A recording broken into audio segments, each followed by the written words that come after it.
haven't did this content creator thing in a while.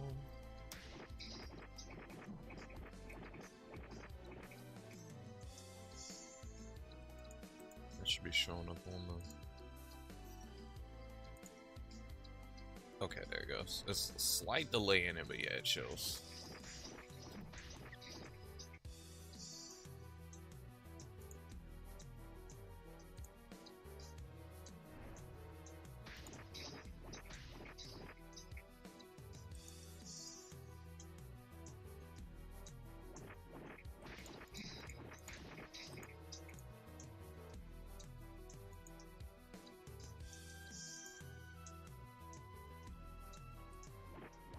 Am I like pseudo live or am I live?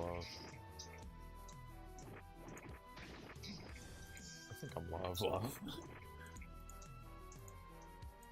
Yeah, I think I'm fully live.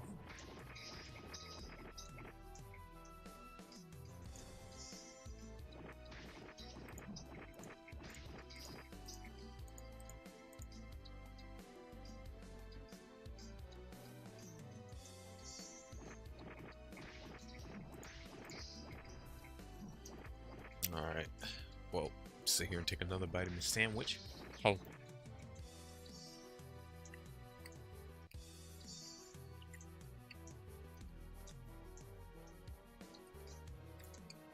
There goes stream elements. I forgot I had that bot enabled. What's up, Walker? Welcome to the stream, fam. It's been a long time since I've been, you know, on the mic. Hello, hello. Been a very long time since I've been on the mic.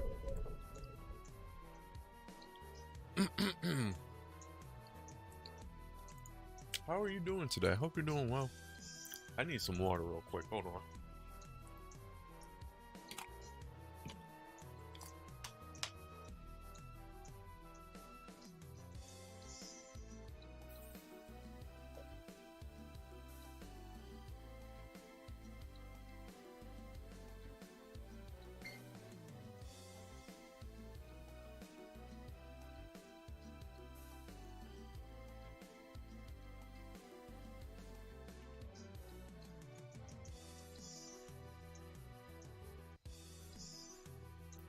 I'm still just as much of a professional streamer as I last left. But I updated my internet and everything, so now I have a much higher upload speed and much higher download speed. So the stream quality should look a bit better, hopefully. I didn't really change any of my settings since the last time I've opened up OBS.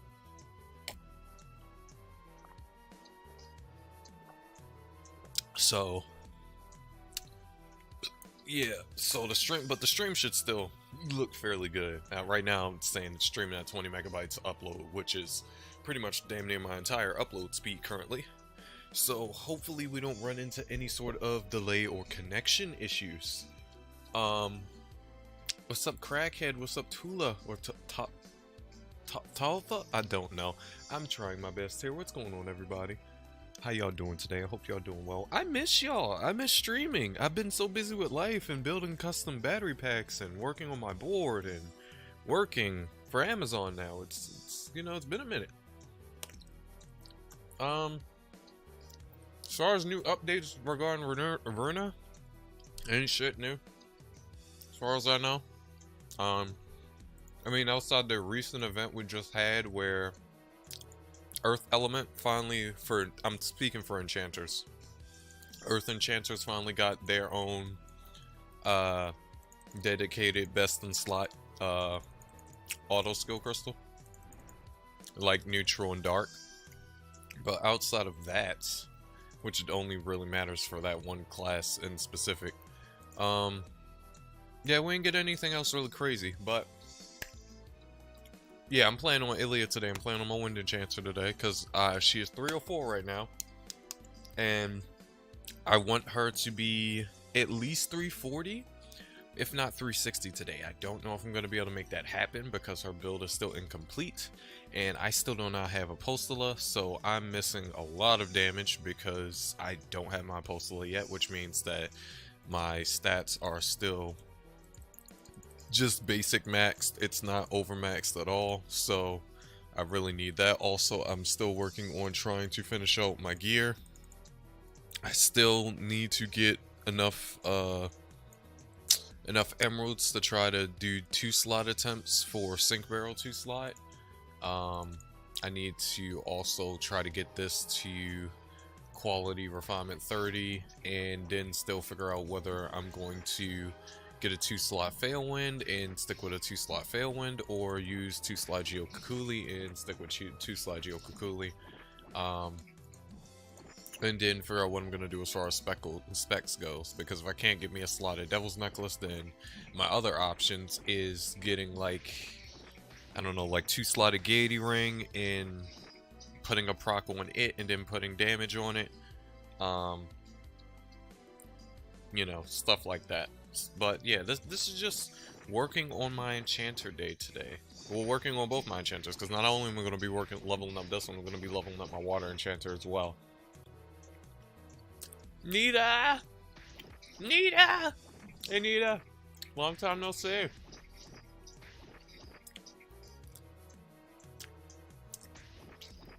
Well, you just returned yesterday, Azzy? I started playing again, like, I think like a week or two ago, because my internet was off and I couldn't get it back on. At that kind of point in time, so I got bored and I couldn't play anything else, so I started playing Iruna again on my phone.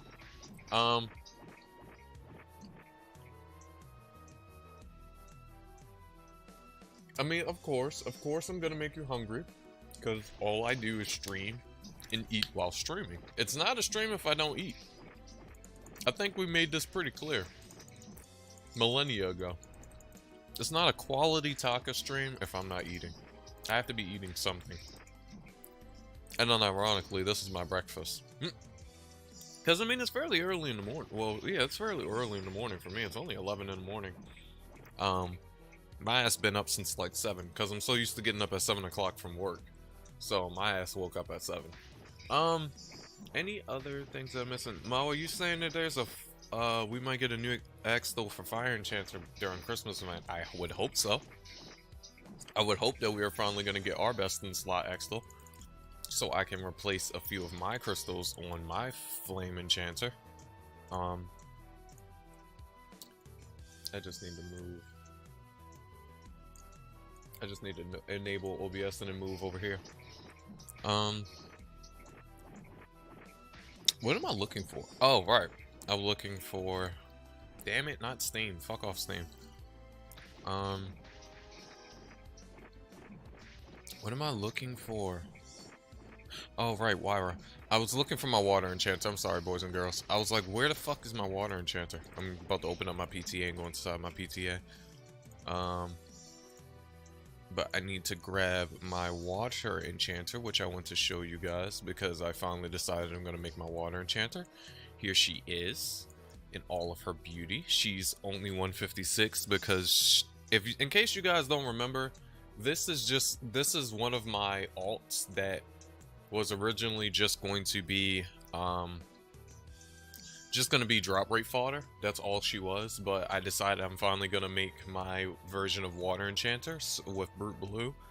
So I already have, I'm gonna swap over to her screen real quick so that way you guys can see, but I already have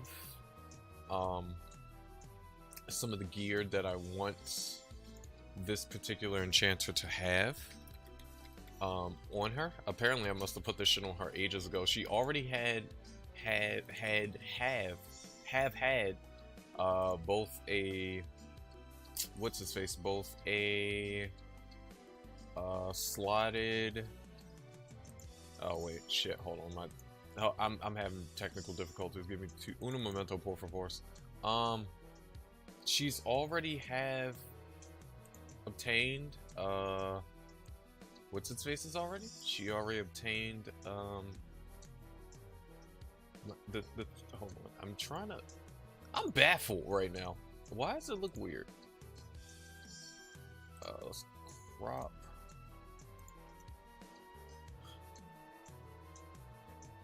Let's just crop it down real quick. I'm just cropping stuff down real quick. Don't mind me. I'm just trying to make it look nice. She's already obtained a Brute Blue and Ice Cape slot, even though I'm not gonna be particularly using Ice Cape slot on her because I have different ideas.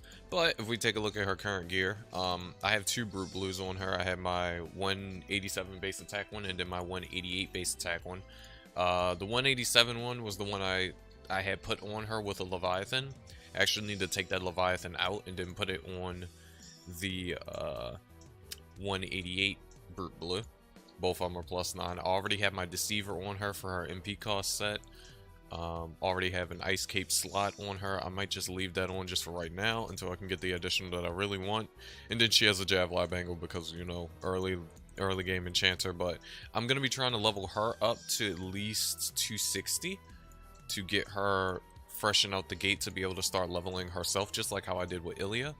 And then once I do that, then she should be ripped and ready. Once I do that and then get the rest of her gear, she should be ripped and ready to level herself up to 360.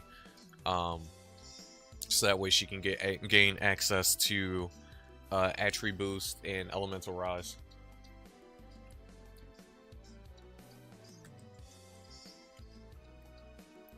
I always stream on my PC, or stream from my PC.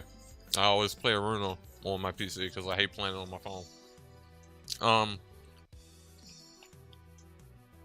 Using BlueStacks, of course. I always flip-flop back and forth between BlueStacks or co-player, whichever one works at the given point in time.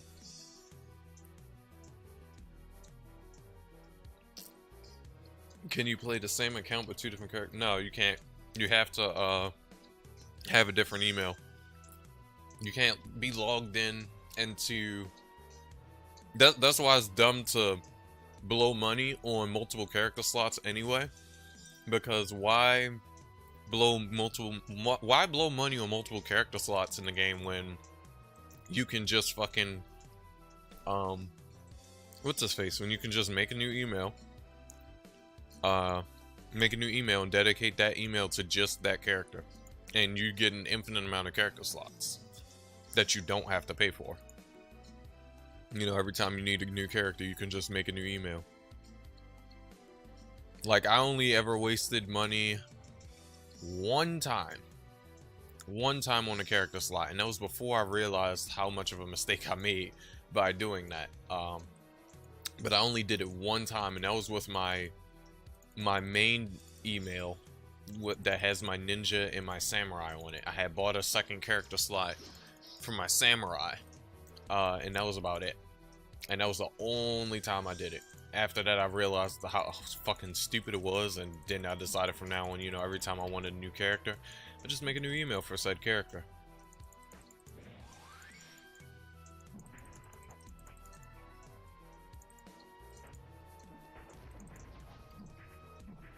And it works absolutely well. Because I love being able to see all my characters logged in simultaneously, or vast majority of them logged in simultaneously. You know, I don't like being locked out of characters because you can only be logged into one at a single point in time. Another thing when it comes to farming, it's good to have a full set of alts that is Apprentice, Warrior, Mage, and Adventurer, because like you see with this party comp right here, it's just my Enchanter and an Adventurer and a Warrior. I get to basically abuse PTA because I can infinitely rotate PTA. Of course, the majority of you guys know this from being here for as long as you have. For all my long-time viewers, for being here as long as you have, you know this. Because I've been discussed this, we've been talked about this years ago, but just for the ones who don't know or need a reminder, yeah, this is something that you can do if you want to basically infinitely rotate PTAs and level up your main character or that main particular character that you're playing at that current point in time, or if you need the min-max and drop rate boost so that way you can try to get whatever items you're trying to get when you're farming. You know, this is the perfect way to do it. I just need a PC to be able to do it, a competent PC to be able to do it. Doesn't have to be some like higher end rig like mine that I actually need to upgrade because mine's is a few years old now, and she's starting to show her age a little bit. Mainly in the GPU side. I think my CPU is still pretty good, but I definitely need to get me a new GPU. That's something I think I definitely need to do. New GPU and more RAM. Even though I already have 32 gigabytes of RAM. I still need more. I still need more, because I have a very bad tendency of, like, opening up 20 million fucking tabs on Firefox, then having a AAA game opened up in the background, then having Discord, Telegram, fucking Adobe Edition opened up as well. It's ridiculous. What's up, Alex? Welcome to the stream. How you doing today? I hope you're doing well. Yes, it is BlueStacks, baby. Yeah, I miss Big Knox as well. I miss Big Knox as well. I really do. I think out of all of the PC Android emulators, I think Knoxville's my favorite. I really like Knox.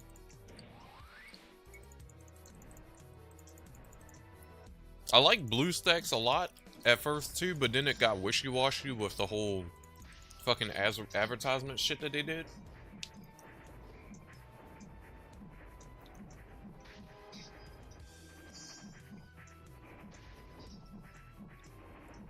Wait, what about changing my graphics type?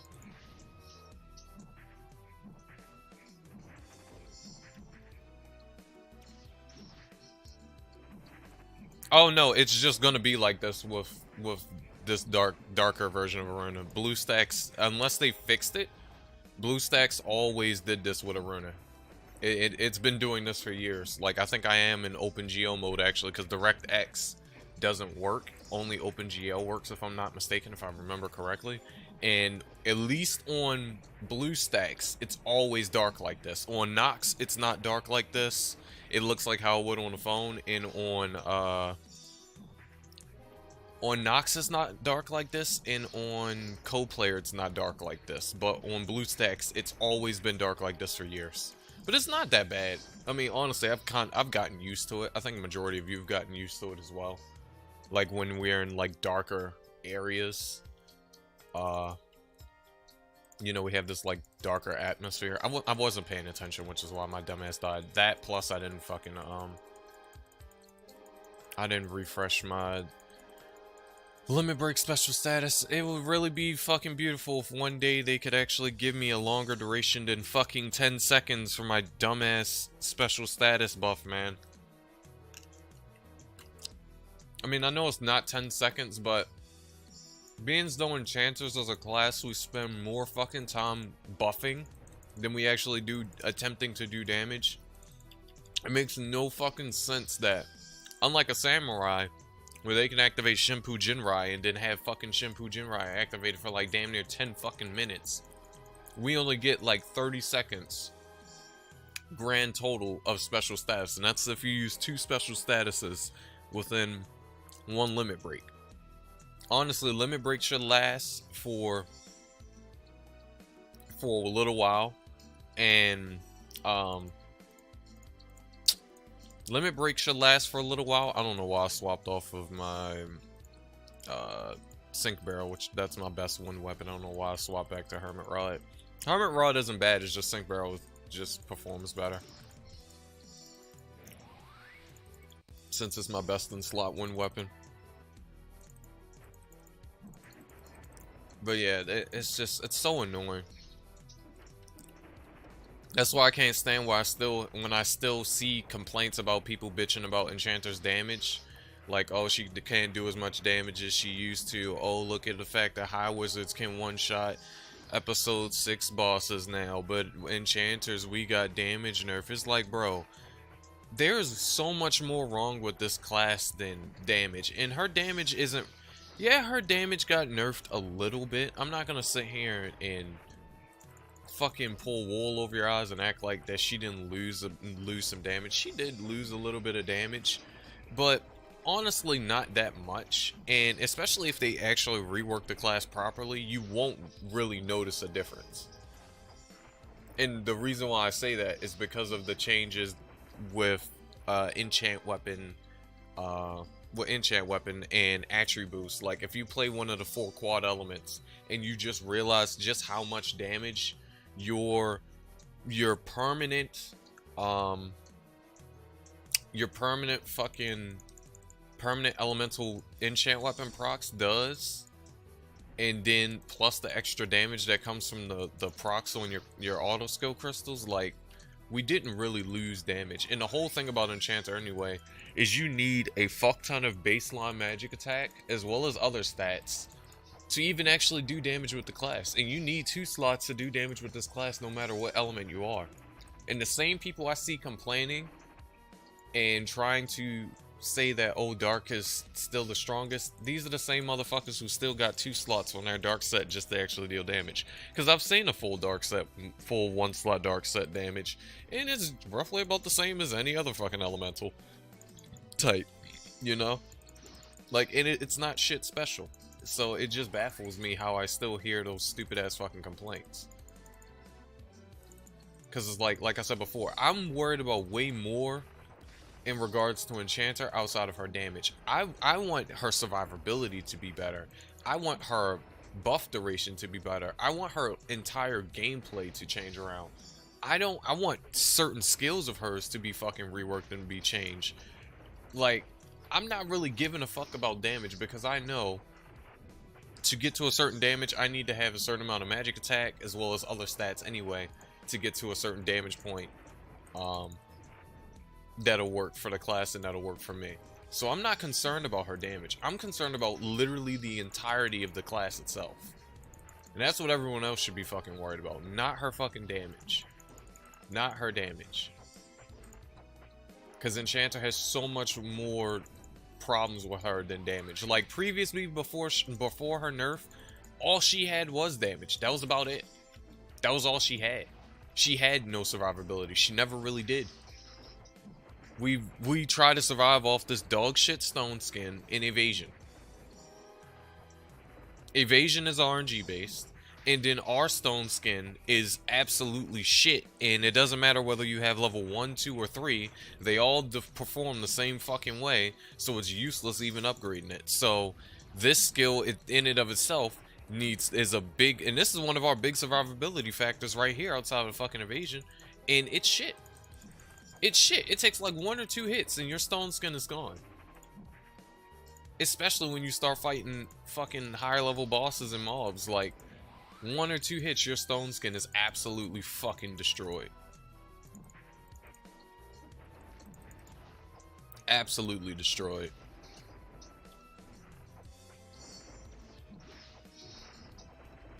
I'm trying to kill this third eye and pay attention to the chat. I only want Earth Champ because they can stun, and when I don't kill a boss in a combo, I'm not worried about rebuffing it like Dark Enchanter. Yeah, like, and that's another thing too. People don't realize that there's certain benefits to playing certain elements. Like, that's one of the reasons why I really like my Wind Enchanter, is because I can perma-paralyze, which means that I can permanently keep any mob or boss infinitely slowed by 50% of their attack speed. And it's beautiful because, like you said, similar to with Earth, you don't have to constantly worry about like rebuffing every fucking time you fight, because since you're playing Earth Enchanter and you have a permanent chance, especially if you're 3/6 and you have Attribute Boost and Elemental Rise, and you have a permanent chance of always proccing Earth Pike, you have a permanent chance of always getting a stun. Like now you can almost semi-perma stun as a Earth Enchanter now, which is beautiful because it gives you so much more survivability for a class. Because unlike paralysis, stun is one of the best CCs in the game, or one of the best status afflictions in the game, since if a mob or boss is stunned, they can't do shit to you, which means that's more breathing room for you to do damage, because now you don't have to worry about them doing shit because they literally can't do anything for a certain duration of time. You know, stun is a beautiful CC. It's a beautiful CC to have. Now, unfortunately, you know, for me, in my personal case and taste, like, Earth Enchanter was always meta outside of Dark Enchanter, and y'all know I don't like meta shit, and I like using any other shit that's not meta, so Me personally, I'm not going to use the Earth set or build an Earth Enchanter. But I damn sure see her benefits. Don't think that I don't see the benefits of playing an Earth Enchanter. Don't think that I don't know, because I do know. It's just my personal choice, you know, opting to play it or to not play it. And that leads me to another point. I kind of wish all the elements had some sort of status affliction that would help them out. I mean, technically every element does. Well, every element except for light, I think. Well, light and neutral, I'm sorry. I think every element except for light and neutral has a status affliction that can help them. But fire take damage is kind of weak, and not that many weapons can proc it. I forgot what freeze status element does. I think it just lowers the mob's defense a little bit, I believe. Or it makes you more susceptible to crits. It was one of those two. No, it makes you more susceptible to crits because Dizzy lowers their defense and doubles our damage. I'm trying to think of what other elements I'm missing. I believe Dark can put people in fear, can inflict fear. If I'm not mistaken, Dark can inflict fear, right? Is it fear or is it blind, or is it both? Anybody who's played a Dark Enchanter before and who's studied Dark Enchanter gear, let me know. Because I'm pretty sure y'all have weapons that can inflict blind or fear. I think I saw some.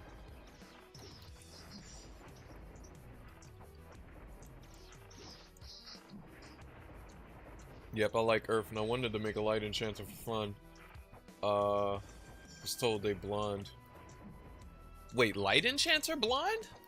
Well, I mean, that kind of makes sense. Light, flashbang, blind, okay, that kind of makes sense, but I feel like that would be more of a Dark Enchanter thing than a Light Enchanter thing. Maybe just because I'm trying to match the color of the element with the color of the status affliction. But yeah, that would make sense that light would blind.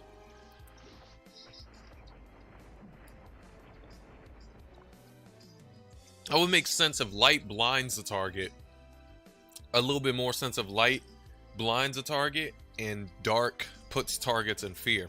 And fear is a really good CC as well, for those of you who don't know, because fear is like a double evasion buff on yourself, because I believe it lowers a target's hit rate. Because you're putting them in fear, you're making them scared of you. So it lowers the target's hit rate, and it makes it harder for them to hit you. And I really wish that we had some skill as an enchanter that we could use to inflict fear like Beast Knights would Fear Howl, because we actually really need that shit. We actually really need that shit, believe it or not, because we need to have that ability of making a target get put in fear, so that way it gives us a higher chance of survivability. So that way we don't have to worry about constantly spamming Stone Skin to survive. Because, you know, that's our only means of survival. It'd be great if neutral could give lethargic. Yeah, that would be nice, but I don't know what the fuck lethargic even does. I can't remember what lethargic does. I know for us it lowers our damage. Doesn't it work the same way for the mobs as well? It lowers their damage too? Because I know for lethargic it lowers our damage dealing with fucking moss golems. I swear that buff is annoying as that debuff is annoying as shit with moss golems. Like, moss golems is fairly easy to farm, but what's annoying about them is the damage debuff. And it's not really annoying on Enchanter, because Enchanter does a lot of damage. It's more so annoying on other classes like my Beast Knight, where they like the perma paralyze and perma fucking lethargic debuff you. It's so fucking annoying.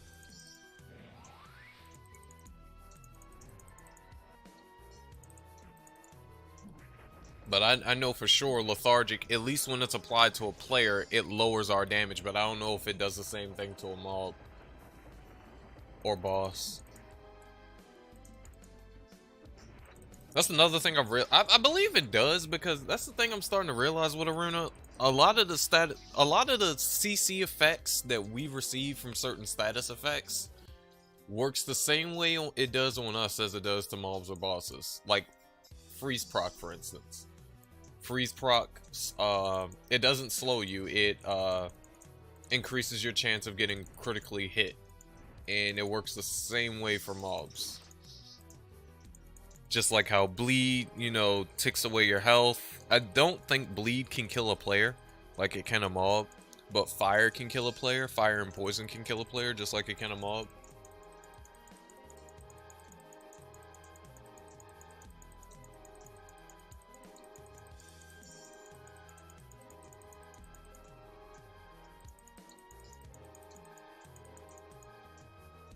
Well, Dario, I don't really think that's the reason why they designed that mob like it. I just think the reason why they designed moss golems like that is to make it harder for auto attacking classes to grind those mobs rather than spam skill classes, especially spam skill classes that use the skills that's based on skill delay, not skill delay and cast time.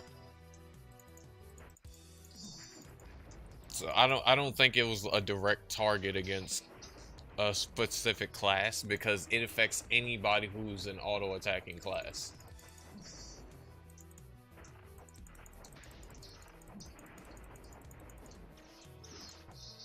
Anybody is affected by it, but some classes are affected by it worse than others. Like, for instance, like I said, mentioned before, Beast Knight. As a Beast Knight, I'm very affected by that shit, because I can barely do anything auto attacking wise, because I have to basically have a full fucking quick use set or item delay set just to even attempt to grind there, because unless I just use spam skills, because otherwise, like, I won't be able to auto attack there, because they'll just constantly spam me with fucking they'll constantly spam me with paralysis, so I can't fucking auto attack. It doesn't matter on Enchanter, because we have Uno reverse card fucking illness hit, so it doesn't matter as an Enchanter. They can try it all they fucking want. We're just gonna throw it right back at their faces. But with a Beast Knight, it's not the same way. So it makes it really annoying to deal with. And with snipers, they don't really have anything to worry about, because they can run away. I don't think samurais have anything to worry about too.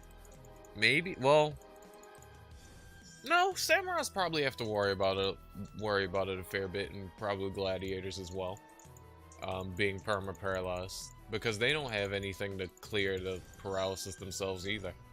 So I believe those classes probably struggles as much as Beast Knight does when it comes to trying to auto a moss golem. When it comes to spam skills, of course not, because, you know, spam skills are spam skills.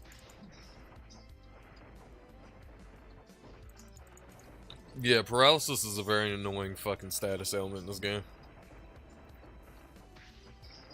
My most hated status afflictions in this game, hands down, has got to be paralysis and lethargic. I cannot stand when I get hit by either one. If I get hit by lethargic and I see my damage get dropped, I'm instantly upset. And if I see paralysis and I'm playing on a class that is fucking auto attacking, I instantly get upset, because it's like, why are you fucking me?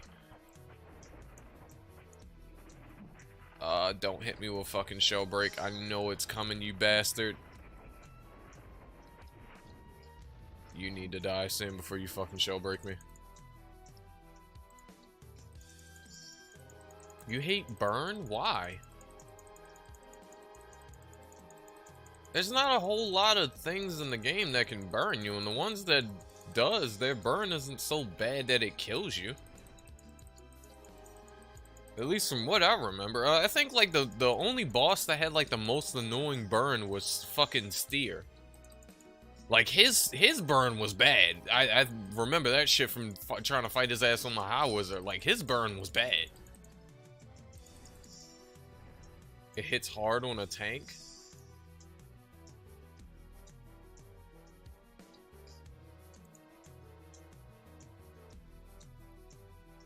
Instead, elements are useless now. On a hunter, you can buff, and it's gone after like 1 or 2 hits. Oh, burn is based off of maximum HP. I didn't know what burn. I didn't know how burn was calculated, so I didn't know how it worked. I knew that it was tick damage, like bleed and poison. I just didn't know how it worked. I didn't know it was based off max HP. But yeah, I do vividly remember like Steer had like one of the worst fucking burns. I think Kagon and Marario burned as well, but Kagon's is weak being though he was a fire dragon. His was weak. I don't think level 400 fire dragon Bailyards was anything worth being afraid of either. But I do know Steers was the worst though. Fuck Steers. Steers burn was the worst. I think that bitch, he burned. Steer was a bitch because he burned, he poisoned. I think he poisoned you, but I know he burned, he blinded you, he fucking bled you. And his bleed did about just as much fucking damage as his motherfucking burn did. But the bastard couldn't be put into fear. He could barely be bled. It was so ridiculous. I can't remember what other status effects was hard as hell. Fuck Rhydon. I still hate Rhydon with a burning passion. My hatred for him will never quell. It will never quell. I still hate him with a burning passion. And Jusal. Fuck Jusal too. I forgot who was my top 3 hated. I think it was him, Jusal, and Anina.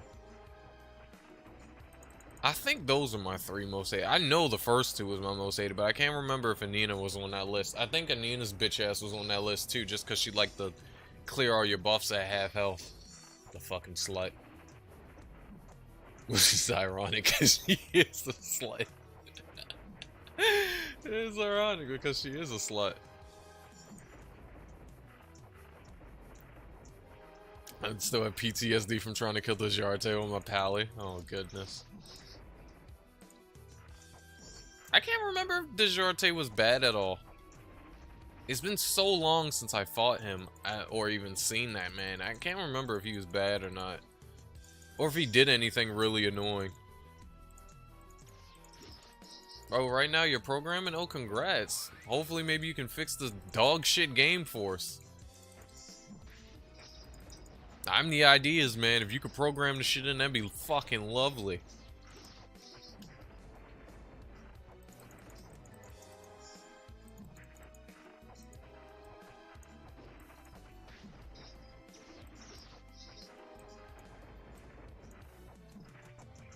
Well, that actually brings me to a point that I'm so glad that I'm streaming, because I wanted to talk to you guys about it.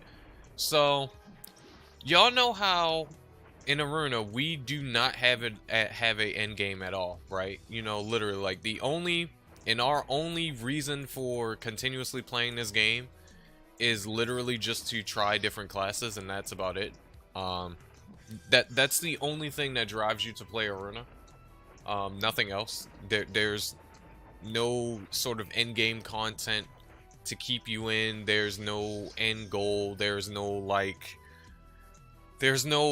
end game set of areas to go to grind that'll give you access to higher level equipment or new systems or anything like that. It's just literally the only reason why you would ever still play Iruna is just to test out different builds or test out other characters other classes you never played, and that's it. That's all. There's no backbone for this game outside of just those 2 things, you know, trying out different builds and trying out different characters. I had an idea. It was a beautiful idea that what they could do, one of the things that they could do to revitalize this game and to make this game way better is they could create a new set of areas in a new end game town where the level requirement and the stat requirement. First of all, let's talk about the stat requirement. So the stat requirement for you to even gain access to the area, you have to have a base attack with no buffs at all. Absolutely no buffs. You have to have a base attack, whether it's magic attack or melee, of at least 5k, right? Because at around 5k base attack, you have semi-decent gear. You might have about 1 or 2 slots underneath your belt. You're starting to get your crystals set up and everything. You already have a general idea of what you're trying to build or what you're trying to go for. And you're only getting more gear to try to increase that base attack. So for the base attack, it has to be 5k for either magic attack or melee attack, right? Then for the level requirement, you have to be at least 340. And basically what this new system is and what these new areas is, so as far as the new areas are all new areas that drops new crystals, new gear, new equipment, new items, new buff consumptions. There are new XP mobs set for different level intervals now. So in this new endgame area, there are XP mobs for 360 for people who want to level up to 360. There are XP mobs that are level 380. There are XP mobs that are level 420. Then there are XP mobs that are level 450. Now, of course, these XP mobs will have some little like slight annoyance to them, that will make them a little bit tough to grind. But outside of that, like, they're not going to be a pain in the ass to grind. They're going to be very much like fairly easy to grind, kind of like Third Eyes and Yardes, but they just drop a shit ton of XP. In that area, in the normal area alone, not even considering PTA to be in effect. And that's as far as like the areas go. But in the new town will introduce these brand new systems called the the stat transfusion, and stat upgrade system. So to break down what the stat transfusion is, similarly to Warframe, if any of you played Warframe or familiar with Warframe at all, Warframe has their own sort of like item transfusion or item buffing system with the Rivens. Rivens basically allow you in that game to double dip in stats for all different weapons, to make lower tier weapons really strong and to make semi-tier and higher tier weapons a bit stronger. In Iruna, it would function very similarly to the effect of, depending on what piece of gear that you have, whether it's a weapon, armor, additional, or special, nothing is excluded. You will be allowed to accept these quests. There will be 4 different quests. One for each item type in the game: weapon, body, additional, and special. And when you accept this quest and you complete this quest, no, I'm sorry, I'm mixing up the quest with the 2-slot shit. With the item selection shit, you'll be able to go to the potion NPC, and you'll be able to take any one stat. Of course, there will be like stipulations to the stats that you could take. Like, for instance, okay, you see how with Shuishiwa armor it says you can get 0.5 seconds of skill delay with Rowan. You won't be able to take stats like that, but just like basic stats like magic attack plus 4% or dex plus int plus 3 or MP cost plus 10%. You'll be able to take any normal stat that is on one piece of equipment, and you'll be able to transfer it to another piece of equipment with no negative strings attached. So for instance, let's say for my Amido, I wanted to add even more auto skill to it. So I wanted to take the auto skill plus 4% that's off the gold armor, and I wanted to transfer it to the Amido. It will not overwrite. Here's the thing, it will not overwrite whatever stat that you have. So again, if I wanted to take the 4% auto skill from gold armor, just to use it as an example, and I wanted to stat transfuse it onto my Amido, which of course, like what Crackhead said, it would make it X trade. All of this will make, whenever you do any of these changes, it will make your gear X trade, so you can't trade it now. Now you can't trade it, now you can't sell it. I could take that 4% auto skill and I can add it to my Amido, so now my Amido, instead of it having 14% or 10% auto skill, now it has 14% auto skill. It would consume the gold armor, so the gold armor and anything that's on the gold armor would get destroyed. So if you have any star abilities on that gold armor, it will get destroyed. If you have any crystals on that gold armor, it will get destroyed because the item is being deleted. You're basically consuming the item as if in Warframe you were consuming a Warframe to get a that particular Warframe's second ability. You would consume your gold armor to item transfuse its auto skill crystals, its auto skill percentage stat all over to your Amito and increase it. And there's no limit to like how much of that stat you can get. So for instance, if you wanted to do it with OC model armor, because we all know that OC model armor has like one of the highest stat auto skills percentages in the game. If you wanted to munch the 14% auto skill off of this and put it on Amito instead, you could do that. But of course, once you do that, Amito is already X trait, but let's say if Amito wasn't X trait, or let's say you did this shit on Struggler, it would make it X trait, so you can't trade it now. It's stuck to this, particular account. And that item is consumed, that you transferred the stat over, and you can only do that one time to each particular equipment that you have. So you can only do it once for the item transfusion. Now for the stat upgrade would be a little bit different. It would be similar to the item transfusion where you would consume a stat and destroy the item that you're consuming the stat from, but no negatives. But the stat upgrade system would perform a little bit differently, where it would work the same way, where you can move a stat over from one piece of gear to another. So let's walk on over to the weapon. So let's say I wanted to move, I don't know. Let's say I wanted to move the magic attack by chance of attack from my sink barrel over to my viola card. Let's say I wanted to move it over to my viola card. I'm just tossing out as an example. Of course, realistically, I wouldn't do that. But let's say I wanted to move, or no, that wouldn't work. Well, would I allow magic attacks or chance by attack? No, I said anything like any stat like that. It has to be a normal stat. So never mind on that. Let me use a different example. Here we go.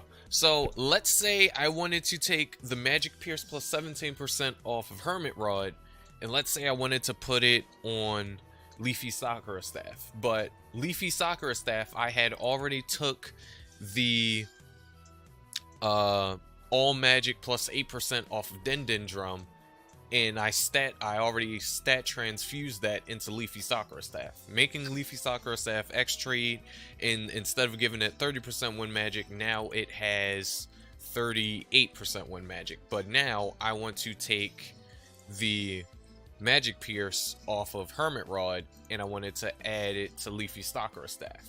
So the way this stat upgrade system will work is I would be able to take this magic pierce plus 17%, but it would take half of that stat and add it to my Leafy Sakura Staff at the cost of me removing one of these particular stats that I already have on the staff off of the staff. So for instance, I could remove the cast defense off of Leafy Sakura Staff to add half of the magic pierce that Hermit Rod has onto Leafy Sakura Staff. Of course, this same transfusion, again, just like item stat, just like stat transfusion, stat upgrade would also make this staff X trade. And you can't trade it. How much time can you add to a new stat? I mean, you would have an infinite amount of time. There wouldn't be like a time limit. With this new system is just that you would have the ability now to do these sort of things, so you can improve your gear, since the developers aren't trying to do anything to improve item stats in the game. So if they put these systems into the game to basically allow the players to fix gear for themselves rather than trying to wait for the developers to do it, it would make it easier on the devs, and it would make it easier on us, because we know better than they do what we want certain gear to have and what certain stats we want to have on certain pieces of gear. So if we had those two systems set in place, it'll work beautifully for us. Yeah, Hermit Rod does look really nice. I do like the way that looks. But that's basically the lowdown between stat transfusion and stat upgrade. So, well, I guess you could say stat transfusion is really, I guess I got the names mixed around with it. Stat upgrade is you know, taking one stat and adding on to another piece of gear with no negatives, and then stat transfusion would be what I just mentioned, where you take a stat off of one item to put it onto another item at the cost of removing a stat from the item that you're trying to apply a new stat to, and you're only getting half of its effects. So that's what those two systems would do. So that's that portion of the endgame areas, endgame area, and what it has to offer to entice you to want to play. Then as far as slots goes, in the new endgame city, there will be quests that you can accept from the blacksmith. You could accept these quests in as many times as you want. There's no delay, there's no cutoff time for them or anything. There's no, oh, you can accept it only for a week or bullshit like that.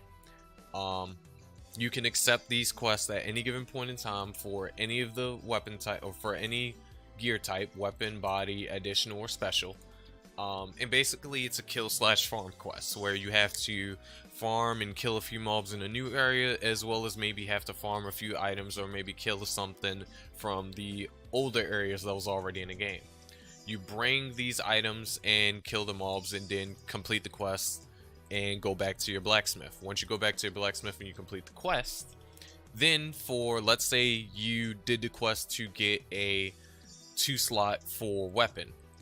The 2-slot weapon item reward that he gives to you, it's universal. You can use it on any weapon type. Just to make programming the whole quest line simplistic and easy, and you know, trying to do this easy. So now you have this 2-slot hammer that you can use on any piece of equipment. There's no negatives, no strings attached. You get to be able to do this. So now you had a 1-slotted Niche Allen. You wanted to make it 2-slot. Now you finally have the ability to make it 2-slot without swiping in the market. They would take that shit off the market, so you're no longer going pay to win. Like, this whole endgame system would also change the item shop. So now with the item shop, it's purely cosmetic based, as it should be anyway. And cosmetic based and getting pets and shit like that. But in the item shop, you're no longer swiping to try to get 2 slots if you can't get the shit in game for whatever reason, because it's too difficult, or because it's production, or because it comes from a boss, or because it comes from an event. You know, and like I said before, this 2-slot system, it would entice us players to actually want to stay in the game, because we now have a real reason to want to get to a certain level and to get to a certain base attack, so we can gain access to these areas, so we can further improve our gear even more and become even stronger than what we are. So now, like I said before, going back to my explanation of it, so now I can 2-slot my Niche Allen with no strings attached. I can 2-slot it. The only thing is, of course, it would make my Niche Allen X-trade, because this is an endgame area and this system is not being implemented to allow people to, you know, do all this crazy shit to their gear and then try to sell it. This is allowing people to have something to actually work towards, have a real end game to work towards, have a real reason to want to play and to improve themselves and improve their characters, so that way they can get to this point to improve even more. So now I have a 2-slotted Niche Allen. Now I can add whatever crystal combination I want to add to it for whatever class I'm using it on, to, you know, make it work for any build I want to use. Same thing if I did the armor quest. Now I can make my Amito 2-slot and add whatever crystals I want to add on my Amito 2-slot to make it work with whatever build I needed to work with, etc, etc. Same thing for additionals, same thing for specials. The only thing is, like I said before, this quest line, it's only gonna give you a hammer to 2-slot something that's already slotted. So your item has to be at least slotted before you can actually 2-slot it. It can't be a no slot. Like, for instance, I can't take my no slot lying annuary, do the quest line, and then get the 2-slotted special cinder or whatever the hell that item is called, and then toss it on my lying annuary to all of a sudden make it 2-slot. No, that's not how it works. My items has to be at least 1 slot in order to gain the ability of making them 2-slot after I complete this quest line. And that would be that as far as the whole 2-slotted system goes. And I think that system, those systems, and that new endgame area alone would just bring so much more life to the game. Because, you know, it would give us an actual endgame. That'll be our endgame area. That'll give us incentives to actually, that'll give us actual incentives to want to play and to, you know, get to reach a certain level and reach a certain gear point, so we can gain access to those areas to do what we really want to do with our characters.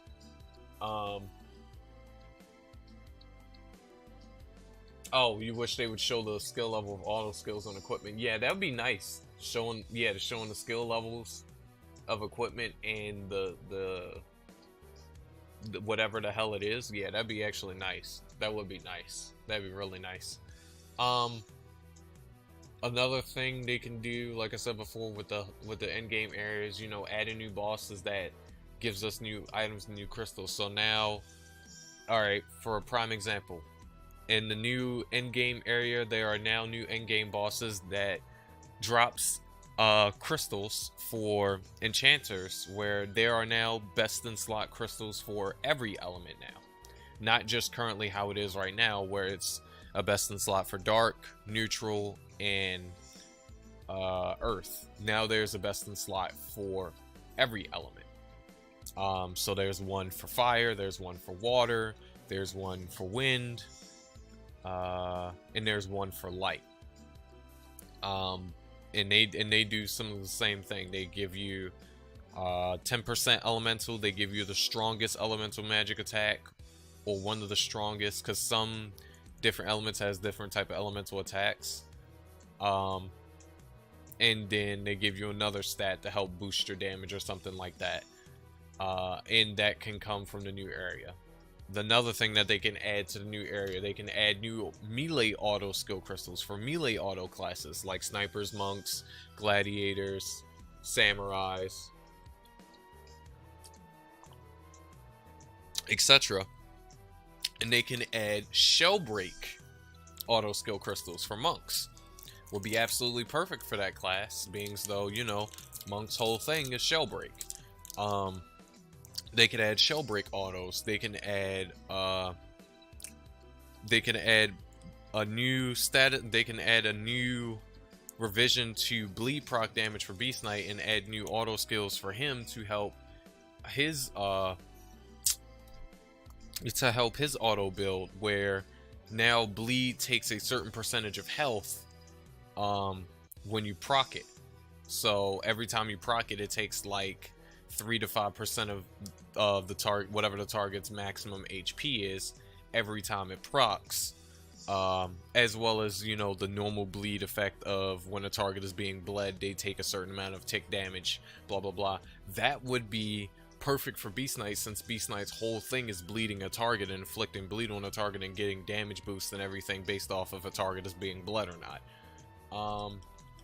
Maui said the boss could give you a point, and the point could exchange new points for those extras. Yeah, that would be nice. Yeah, instead of you trying to deal with RNG to try to get the items, yeah, that would actually be nice. Like, you get a certain amount of points from a boss, and then you can exchange those points to now get the new crystal. That would be beautiful. Yeah, because drop rate is shit. So that would be beautiful, actually. That's a very nice idea. That is a very good idea. That is a very good idea. Kind of like how the golden raid event is, where you keep farming muscle colon to get the statues to then be able to go into the lottery raffle and choose what item you want. Like, for instance, if you wanted his AI crystal or his normal crystal, you need to give him such and such amount of his drops, which is, you know, like the exchange points in a sense. You know, like the boss would drop like tokens. They would drop their tokens. So let's say one of the new endgame bosses is called Kieran, and Kieran drops the new best in slot auto skill crystal for win. Or no, you can get the new auto skill crystal from Kieran for win, but you have to turn in like let's say 70 of Kieran's tokens. So you know have to maybe kill Kieran up to 70 times in order to get enough tokens to be able to get that new auto skill crystal for Wind Enchanter. Boom, there you go. Yeah, and they can do shit to Delusion Tower, like revise Delusion Tower as well. Make it so you're not doing it once per day. Or make it so it doesn't take an entire, damn near an entire month just to get one item from the Delusion Tower. You know, changes like that would be amazing. But that end game area and the stuff that y'all mentioned, as well as I mentioned, it would bring so much new life into the game. And like I said, it would actually give us a real end game, because it would give us something to actually work towards. It would actually give us something to work towards. It would give people a reason to actually want to play. Because like I said before, you don't really have a real reason to play this game. You really don't. Unlike other games where people try to say like, oh, there's no real reason to play the game, this game has no end game, but there are, you know, there is like some level or some system of end game, like PvP or something else that, you know, keeps a player enticed and wanting to play the game. Iruna doesn't have that. We don't have PvP. We don't need it. They just need to improve the PvE system. I don't have a problem with farming mobs and killing mobs and stuff like that. I like making all these different kinds of builds and trying out new shit and stuff like that to farm mobs and bosses to kill them. I just need them to improve the classes and give me a end game that'll give me a reason to want to keep playing. Because my own personal passion of trying to make a certain build is just not enough. It's just simply not enough motivation to keep me playing. It's not enough to keep most people playing. You need an incentive. I need some sort of real incentive to keep me wanting to play. Because if I don't have that real incentive, then what's stopping me from just playing today and quitting for the next 3 months, you know? What's stopping me?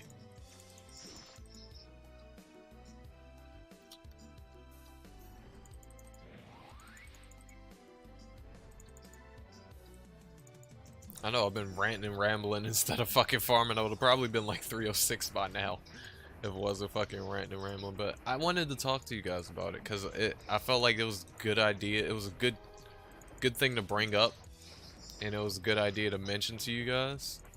Because it was something I've been thinking about for a minute now. Because like I told y'all, like, I love Iruna. I still do.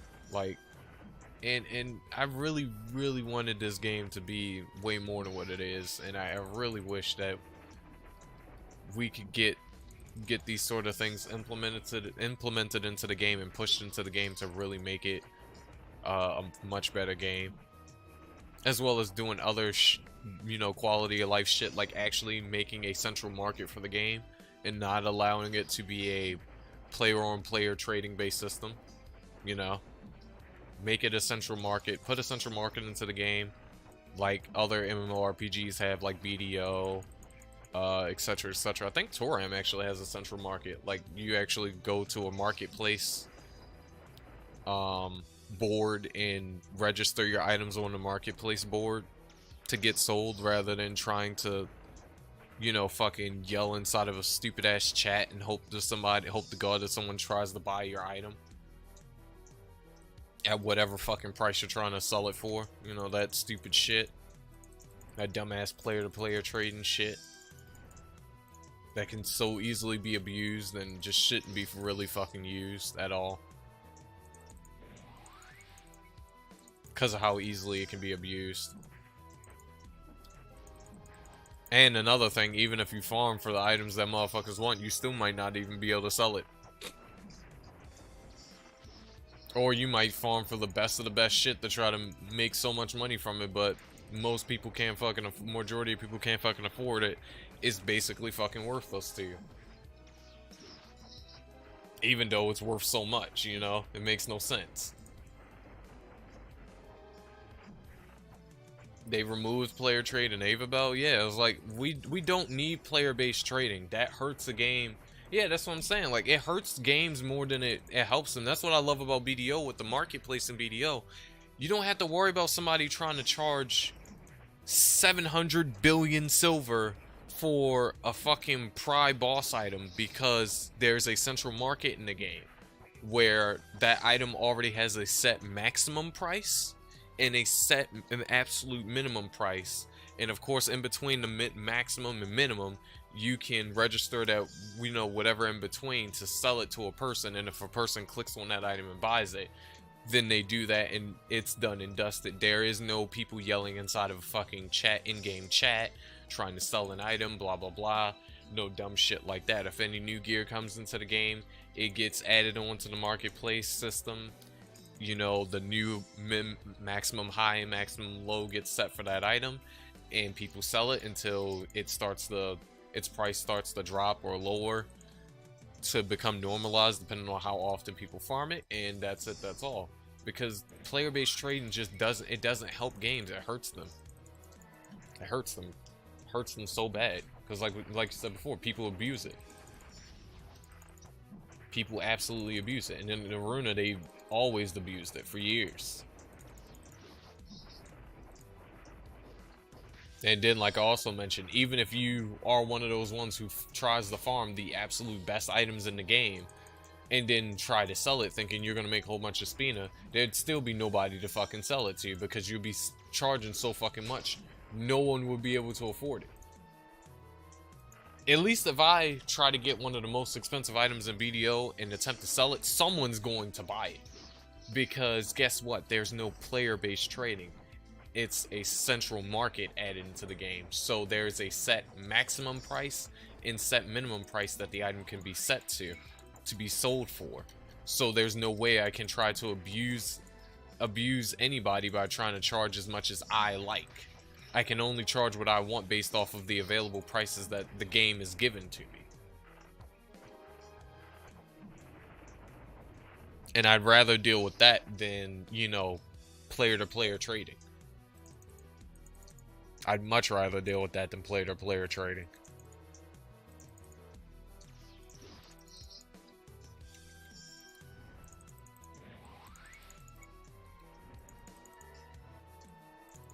Then another thing they could do, don't fucking tie leveling to MQ. They could rework the stupid ass Eternity Maze to make it so you can get your Apostola and your Relic Glass out of the Eternity Maze, rather than doing the absolutely pitifully long ass, boring ass main story quest line in order to get your Apostola and your Relic Glass. Because the only reason why my character doesn't have said items now is because it's locked behind that dumbass quest line that I'm forced to do in order to gain said functions. Like, don't force me to try to play some boring ass story quest line just to get a certain item. Don't force me to play a boring ass questline. I don't want to feel like I'm forced to play a questline I don't give a fuck about, or it's literally just it's just thrown at me because it's a necessary roadblock the devs made just so I have to do it in order to get a certain item.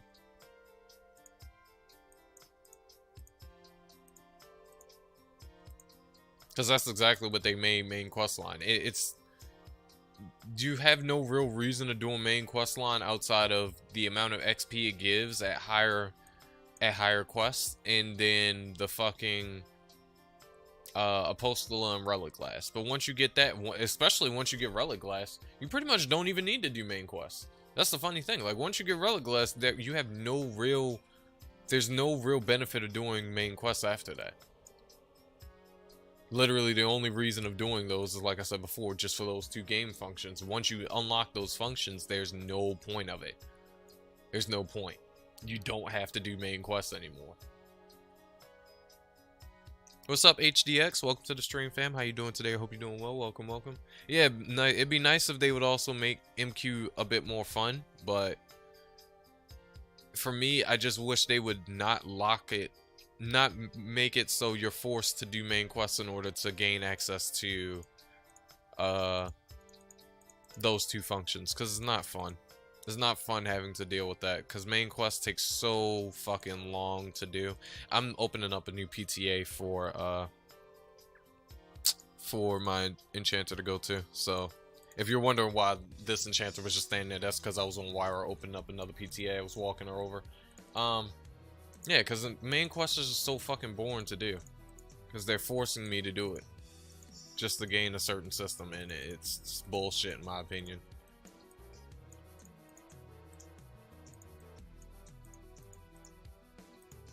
I'm just popping me some XP items so I can get a little bit faster XP. Actually, I should check the level of you. What are you? You're 57. That's not bad at all. 150. I said 57. I meant to say 157. It's not bad at all. I wish I had more baseline magic attack and fucking and goddamn 360 so I can have attribute boost and elemental rise, because right now, like, holy shit, I really need it. My damage isn't bad right now. I also need to get my Katune Circa to level 3 as well, because it's not level 3, it's just base. I need to out level it up as well.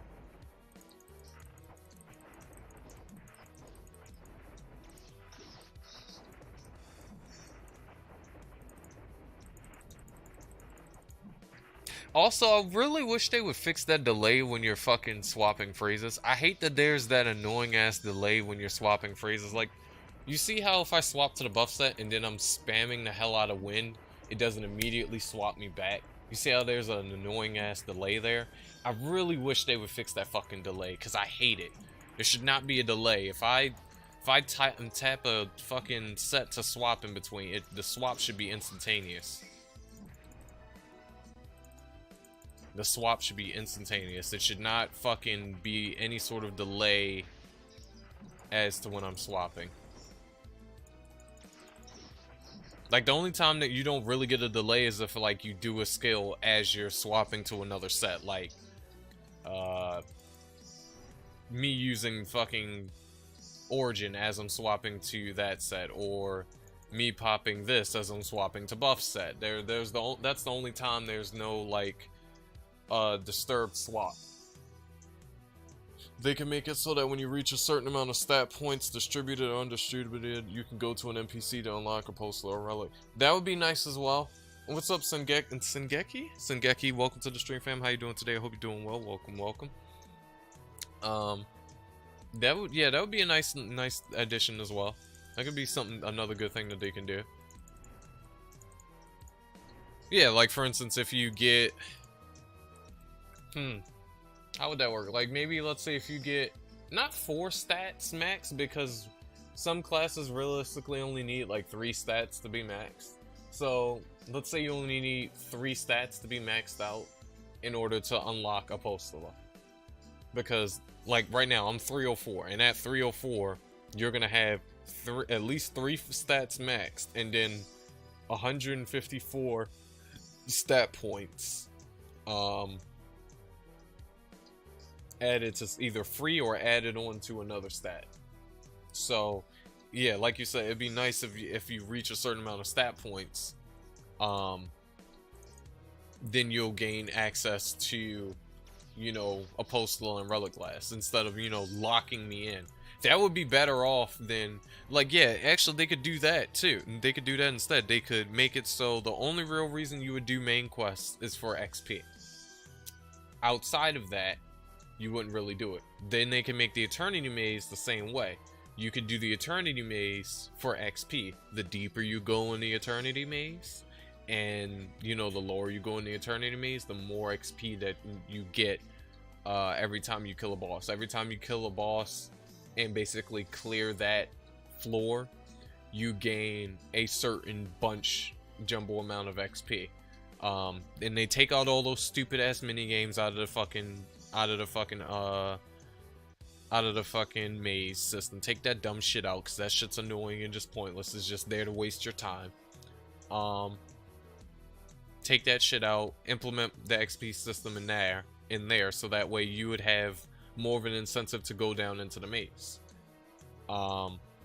because now you have a choice. Either you're going to get XP through grinding, you're going to get XP through going down to the Eternity Maze, or you're going to get XP whilst playing the story quest.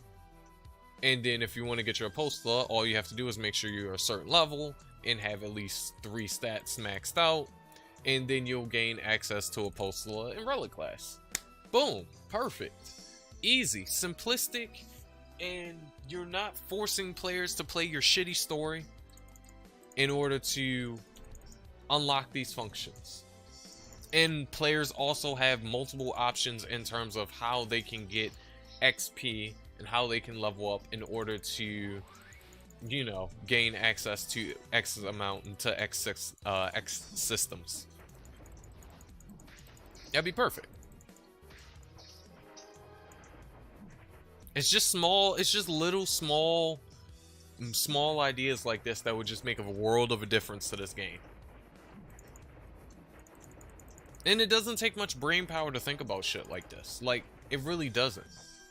You don't need that high of a fucking IQ to think about all these different systems that we're sitting here and we're talking about right now, of things that they can do and shit that they can implement to make the game better, and which would increase the player base count, increase the game's popularity, and would make more people want to play, and make the returning players, you know, want to stay. It would give people, you know, a reason to want to stay. Because trust me, it'd be so nice if I don't have to do this bullshit storyline just to get my damn Apostla. It'd be so nice. Because I really don't want to sit here and do this shit just to get my Apostla. But, again, I'm forced to. Because it's either suck it up, Buttercup, and do this long, boring, outdrawn-ass storyline quest that's literally just a massive roadblock just between to push a wall between me and Apostla so I can get my Apostla so I can max my stats even more, or stay at the stat cap limit that I'm at now and just deal with it.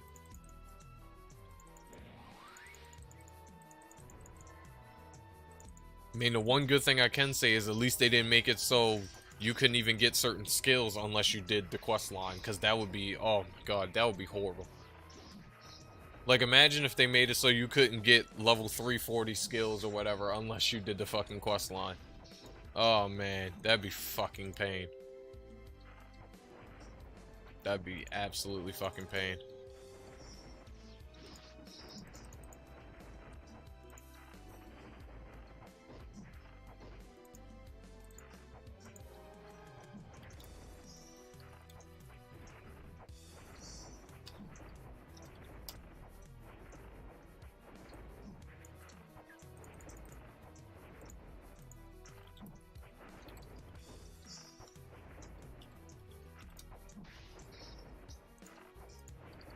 Sorry, boys and girls, I'm sitting here texting a client.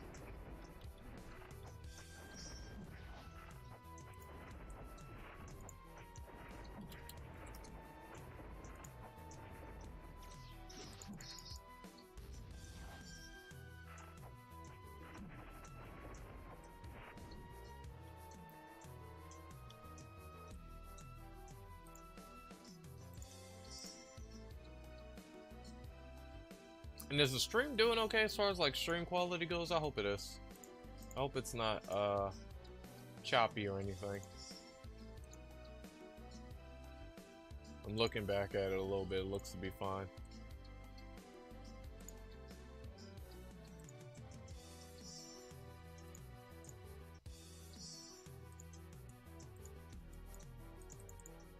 Alright, Ma, we'll see you later. Thank you for stopping by. It was nice seeing you and chatting with you again, mate. I'll talk to you next time. Thank you, thank you. We're gonna try to keep on grinding here a little bit, try to get my level up. I'm fucking slowly leveling here. Because I keep sitting and talking and getting distracted by other shit.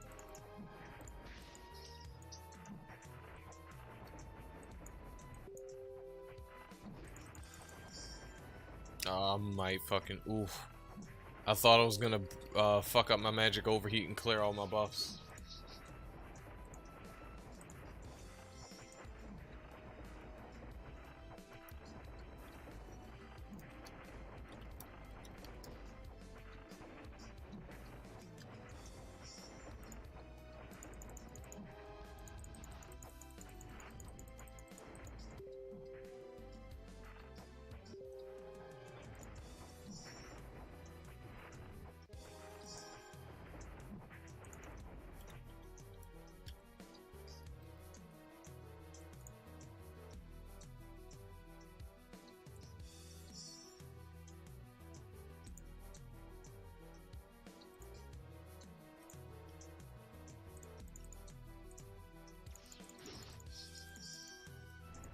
I really need to increase my max HP set for my Wind Enchanter, because I swear my max HP set is dog water my Wind Enchanter. I don't even think it really increases my max HP enough.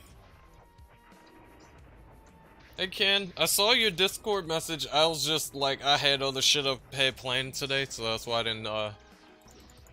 didn't text you. Or call you and talk to you. Hi sheep. Hi sheeps. How are you?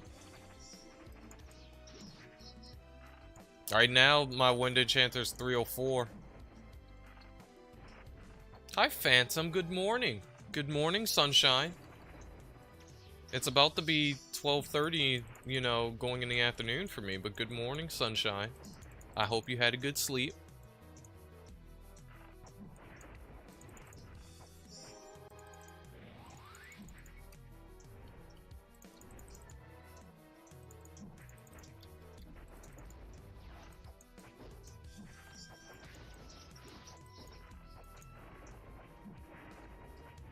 Kinda. Well, at least you got some rest. Yeah, I saw the water dire horses out now. Well, the water dying horses out now. It's still shit unless they changed it so you can actually go further than, what, Ilia Island, I believe? You could only go from, like, fucking Velia to, like, Ilia Island, and then that was it. That was the furthest you could travel before the horse fucking drowns. Imagine getting a T10 horse that can run across fucking water, but it can only run a certain distance before it fucking drowns.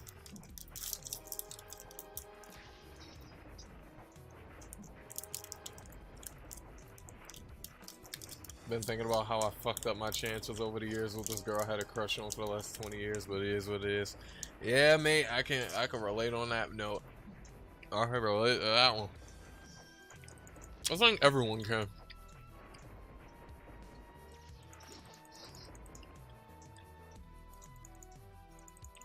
But I'm happy I am where I am in my life right now. And with my fiance.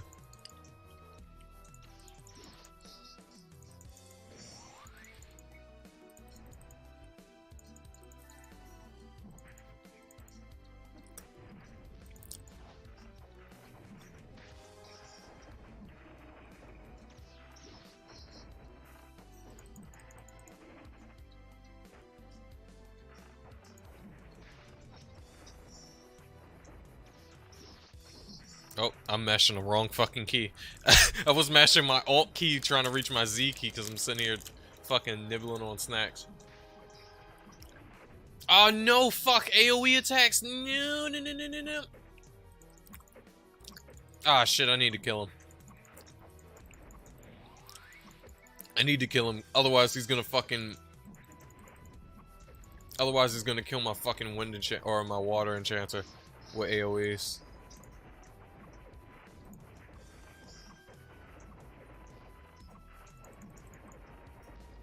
Die, you prick. Thank you. I forgot, I can't be too close to her because they're gonna fucking attempt to kill her.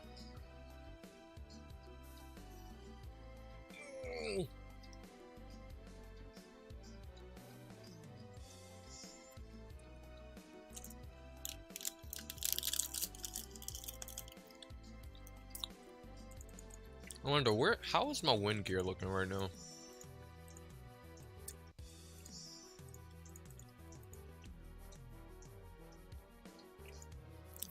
I really can't wait to make this 2 slots so I can add 2 Cecilias, man. Oh, my damage scaling is gonna be so fucking good once I get that second Cecilia.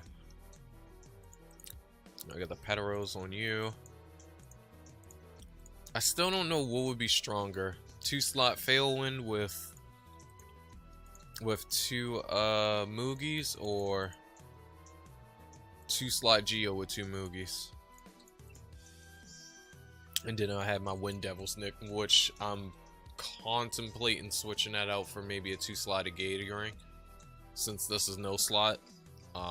Maybe slot and swap it out for a 2-slotted Gatering, and then probably put a proc and then a Gear Jarmer on it, or 2 Aegir Jarmers, which means I would probably have to put 1 proc on my additional, which I kind of can't afford to do. So I'd probably just put a proc and an Aegir Jarmer on the special equipment. That's what I'd probably do.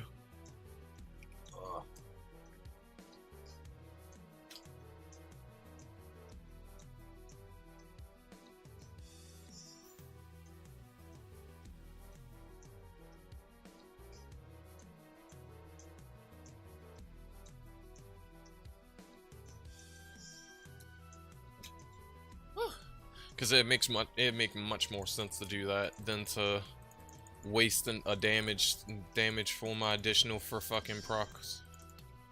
It makes much more sense. It's kind of sad there's no real, like, really good best in slot wind additional.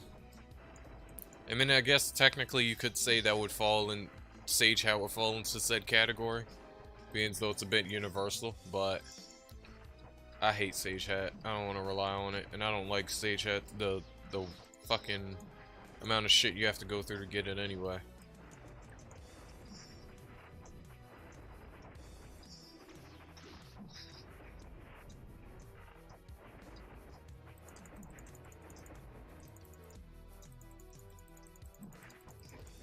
Don't you fucking kill me. I accidentally stunned the damn mob. With fucking Earth Pike. You gotta love Earth Pike, baby. Gotta love Earth Pike. Getting 2.8 mil.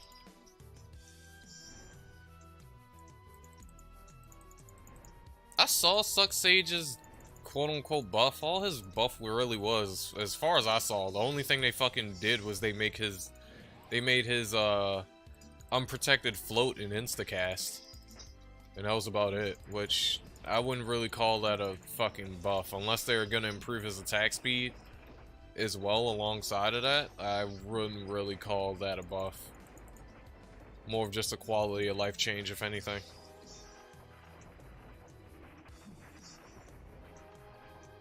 Because they're doing changes to quite a few people, like they're nerfing Kuno's stamina consumption. I think they're finally gonna nerf Sork's stamina consumption as well, or technically nerf it even more. And do some other shit. But they are giving Suck Sage a new outfit, which looks fucking beautiful. Like, the drip factor on his new outfit is absolutely fantastic, and man, it's tempting a swipe. It's tempting a swipe. Cause you gotta respect the drip. You gotta respect the drip.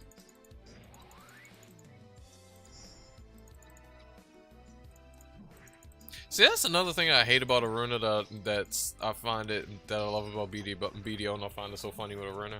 In Iruna, if you want any sort of fucking costumes for your characters, you have to fucking spend 20 bucks on a lottery box for costumes. But that same 20 bucks that you would spend on a lottery box and costumes in Iruna, you toss that same $20 in BDO and you will get the exact costume that you want. The exact costume that you want. There is no lottery, there is no RNG, there is, hey, you're spending $20 for this costume, you're gonna get that costume. Why can't Iruna be like that? The world may never fucking know.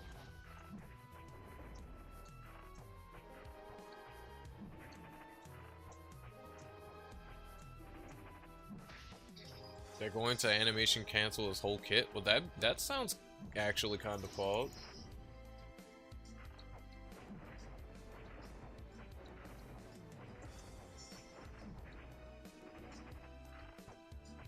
You just bought 2 outfits for 600 pearls. Are you fucking kidding me?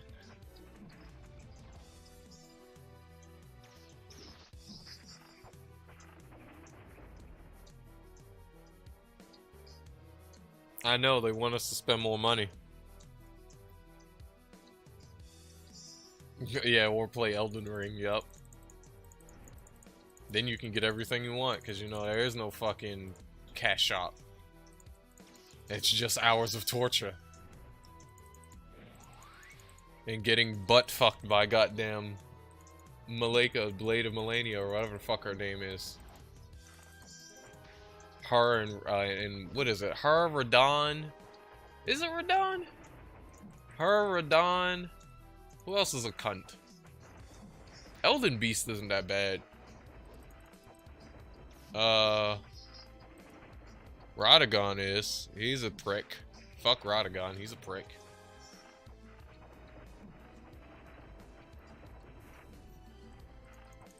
Majority of bosses is fairly simple in that game, actually. I was just laughing because I was just watching a video of a guy making a full fucking, he did a full stream of him one-shotting every boss in Elden Ring.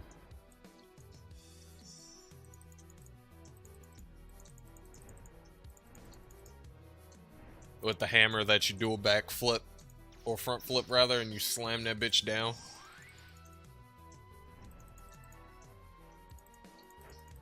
Well, its strong attack, I think it was an astral. I think its attack was an astral war strong attack, if I'm not mistaken. I'm not like super familiar on Elden Ring lingo. I've never played Elden Ring. I've watched videos on Elden Ring, so even though I know a little bit of it, I'm not familiar with all lingo. So I don't want to sit here and seem like I fucking played Elden Ring.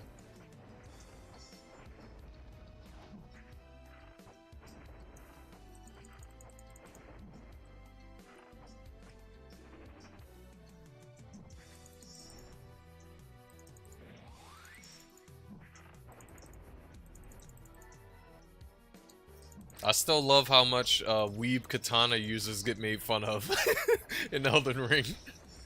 Oh, that shit's so fucking funny.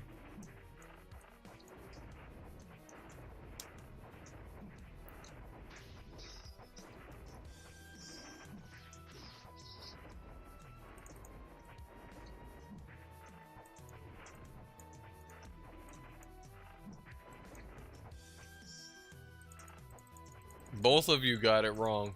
Magic nor bleed is best in slot in Elden Ring. You know what is best in slot in Elden Ring? Max poise. Max poise. Who needs super strong builds when you literally can't be murdered and bleed builds can't do shit to you?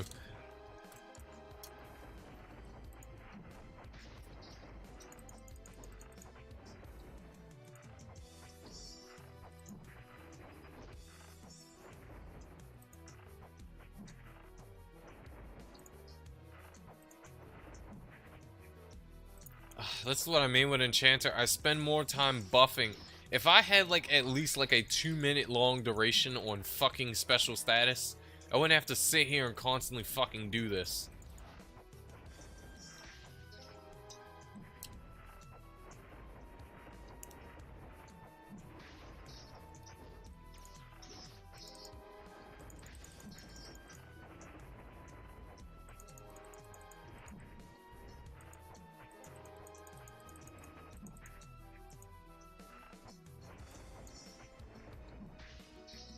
And I got punched in my mouth for 10k. No, that means I gotta work on his HP all over again. Fuck! It takes like 3 minutes, I think, to kill this big ass one.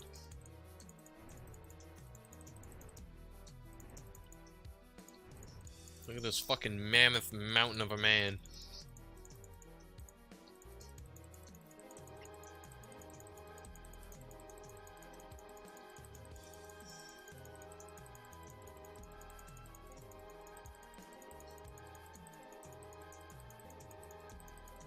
Time is going by so slow. Apparently I've only been streaming for an hour and a half.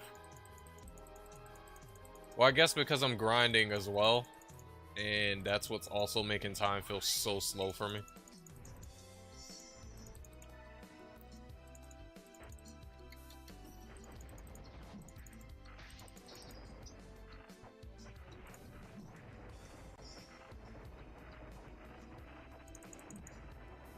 Look at the damage. Look at the damage.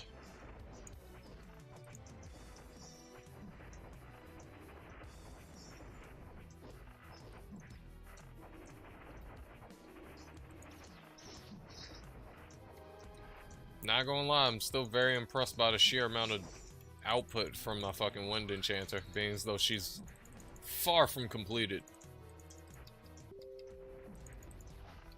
Absolutely far from completed. And there's my client texting me again.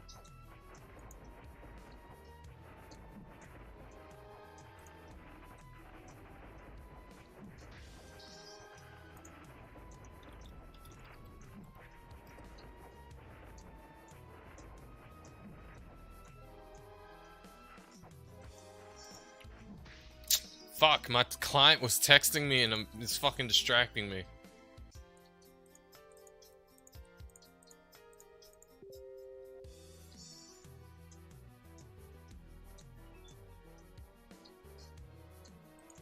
Why does that feel odd?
I'm sorry about that. I'm sitting here, goddamn, texting my client.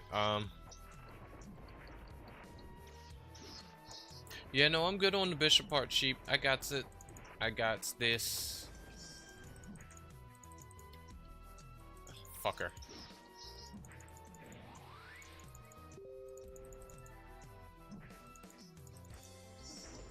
He's sending me a video. Come on.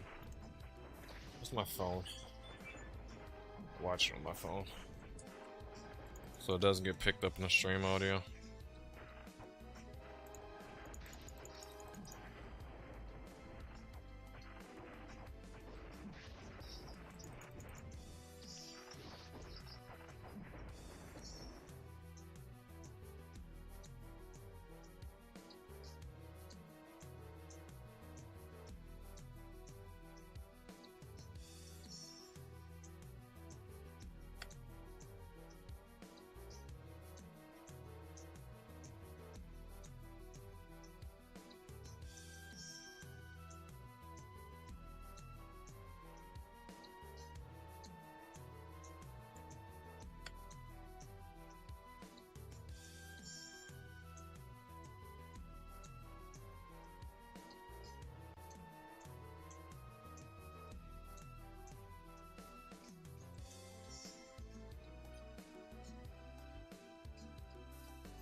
Okay, goddamn client fucking distracted me. Work is truly never done. I actually should be working on client battery pack builds right now, rather than streaming, really. But I wanted to stream for you guys, so I haven't streamed in ages.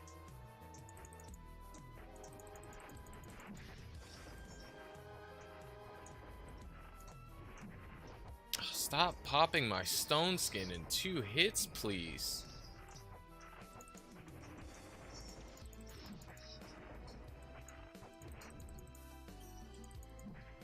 Oh my god, my stone skin does not live with these cunts at all. And what's scary is if I don't have stone skin, they'll fucking shell break my ass to oblivion. Like that.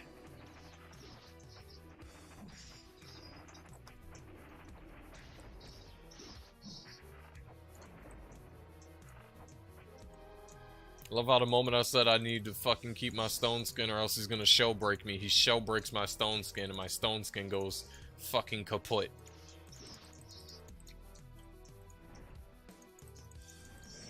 I hate shell break. I swear I do.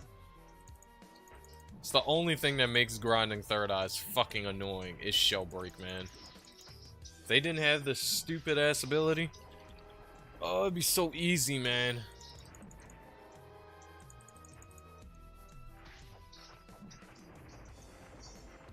Or at least if they didn't have the ability to use that often, like Yardays with their like earthquake shit, it'd be so much better. Fam! Stop! Please! My body! He's fucking shell breaking the hell out of me. Stop it!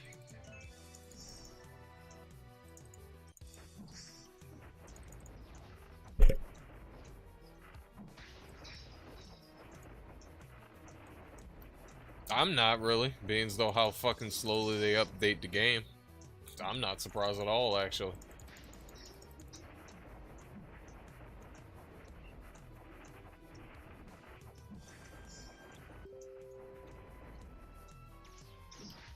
And it's not like even if they do add one that they'll fucking announce it either. We'll wind up figuring it out ourselves.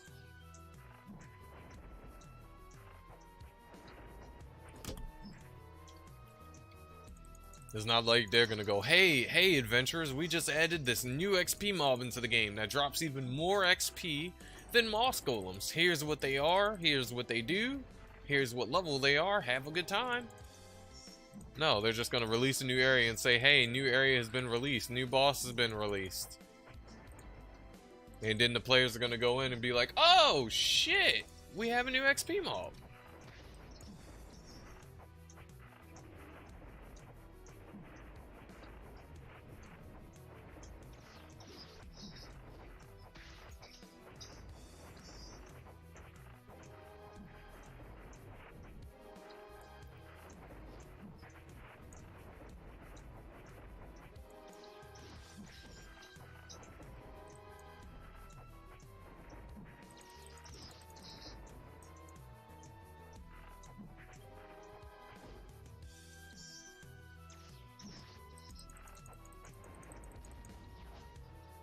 Well, that's cool if we are, I guess. I really kind of don't give a fuck.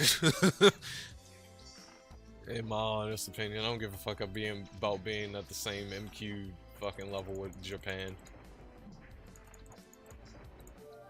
Finally, I killed that big bastard. There we go.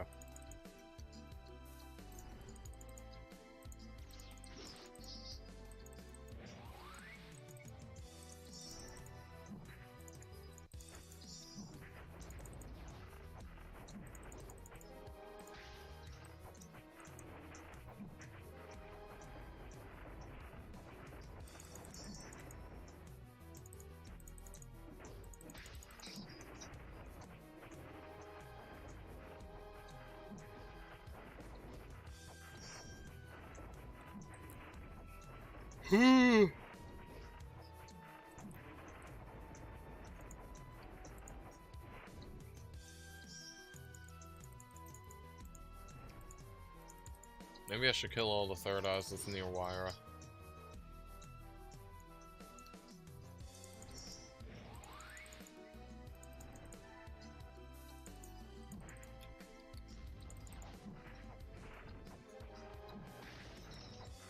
Ow, my fucking stone skin. Kinda wish spell boost lasted a bit longer as well. Oh shit, I waited too long. Oh, I just still barely managed to get the special status. I thought I waited too long. I thought I was gonna self-buff clear myself.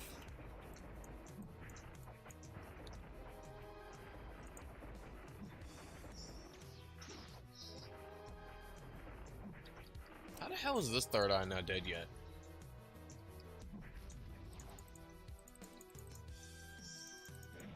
Die, you fucking rat.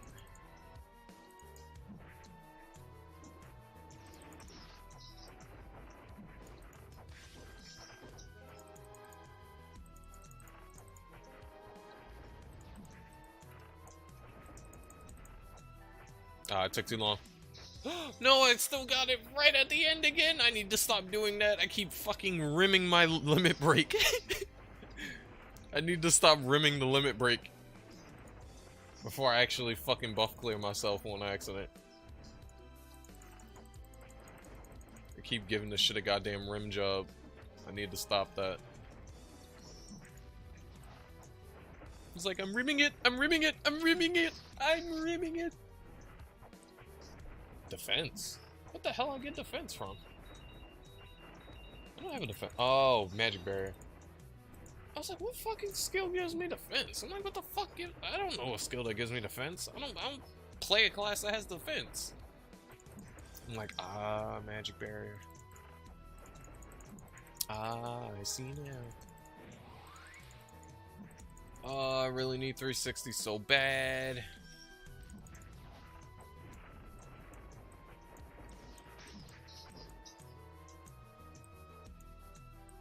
If only I could kill a little bit faster. My clear speed isn't too bad, but it's taking me about 2 to 3. It's taking me about 2 to 3. What's his faces in order to kill him? 2 to 3 Kadals.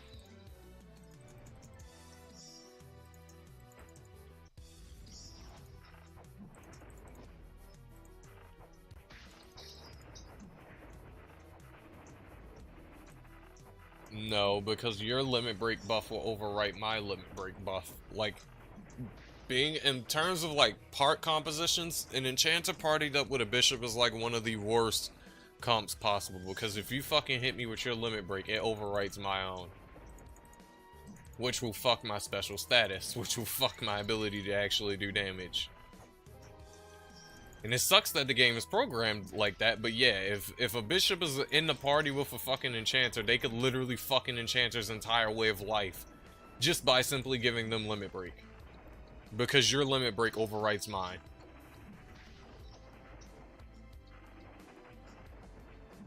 The only class's limit break that doesn't overwrite mine is servants. That is the only class's, and the only reason why I know is because I was in a party with a servant during Golden Raid, and she gave me limit break some type of way, and it didn't overwrite mine. But Bishop's limit breaks, I know for sure, overwrites my own.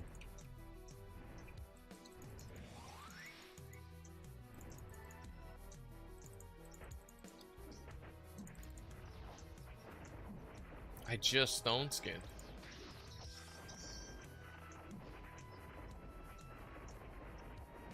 Yeah, you can't spam special status without limit break. You need limit break in order to use special status.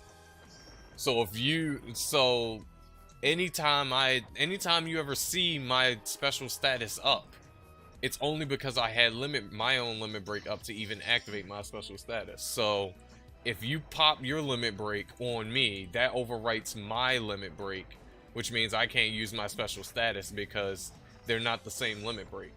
It has to be the self-buff. Yeah, like Dario said, it has to be my self-buff limit break. It can't be somebody else's.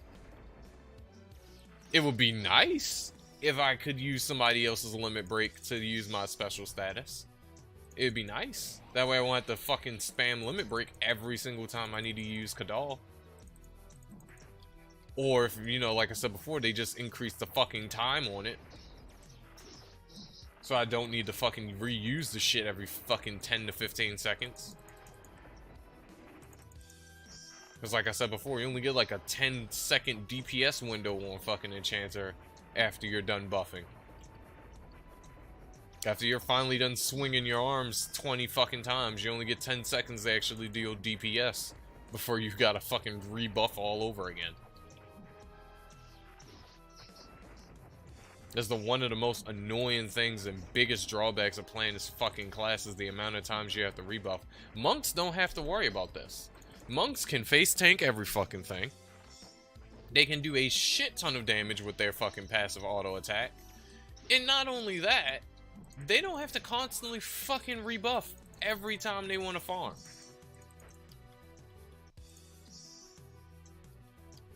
No, but Enchanters, we gotta fucking rebuff every time we want to do anything. Just to breathe, we gotta fucking rebuff. Like, we cannot do shit in-game without rebuffing. Not a damn thing. I can't even keep spell boost up without rebuffing. Like, it's a lot of shit that just needs to be changed outside of fucking Enchanter's damage.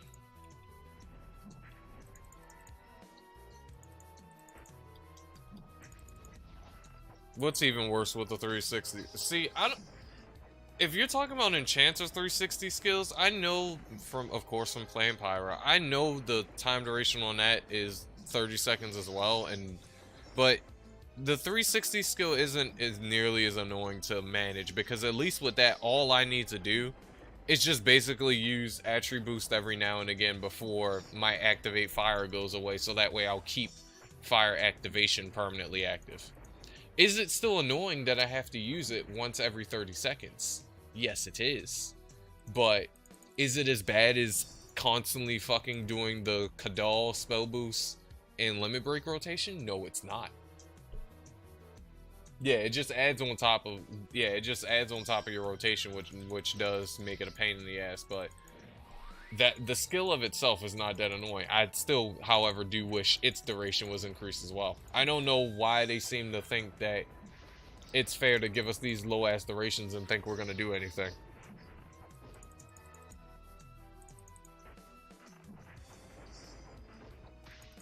Like, how much fucking damage do you really think I can output within 10 fucking seconds? I'm gonna die. He's gonna kill me. Yup, there it is. Because apparently I didn't have enough fucking MP to use Stone Skin.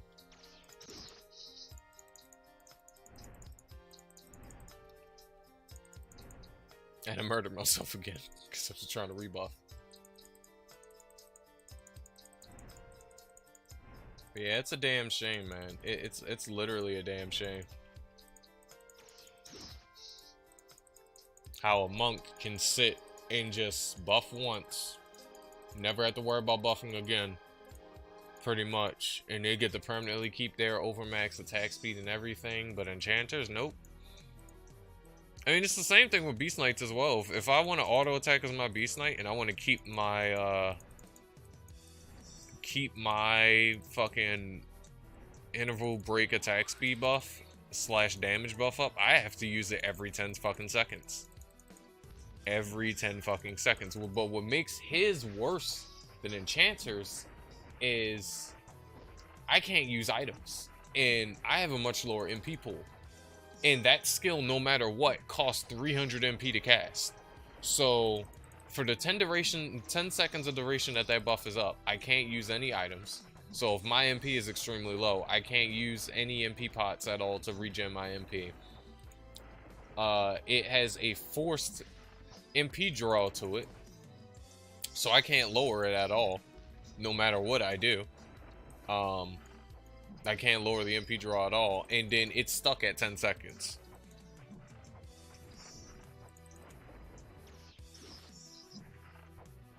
Your random function working? What is that?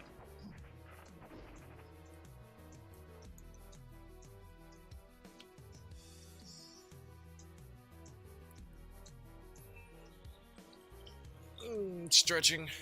I wish I bought me chips. I don't have any chips, and I wish I bought chips. Also, where's my new tires? They're supposed to be coming today.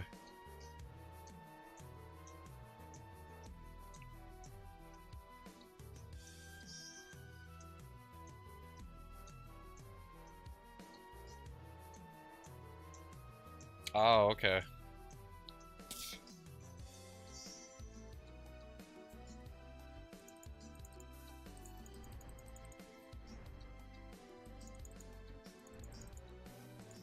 Whoever's doing the route that has my...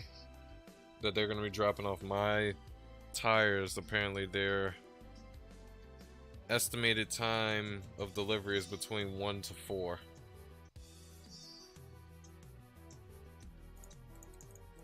Which is kind of good because I was contemplating doing some deliveries tonight.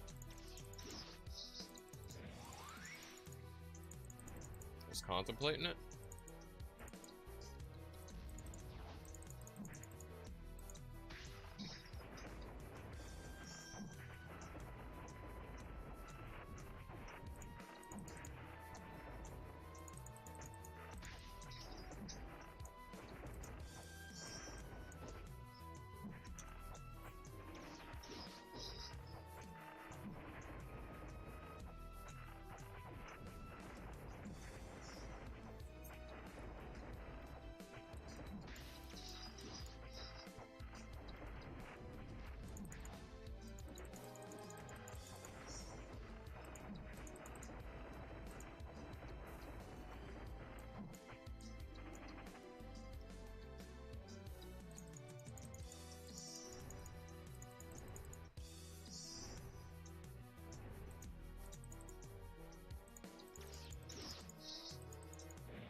Oh, fuck your shell break.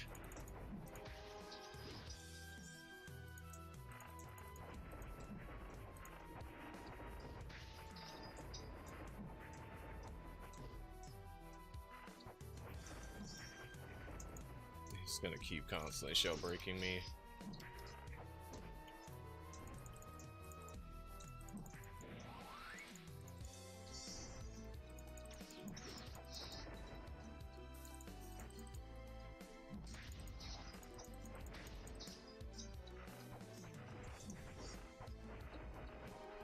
God damn it, every time I fucking look away for a second, I get shell broken again.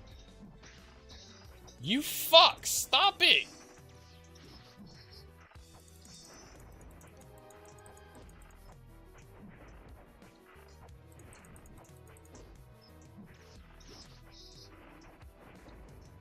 Jesus Christ, our stone skin is so shit in this game, man.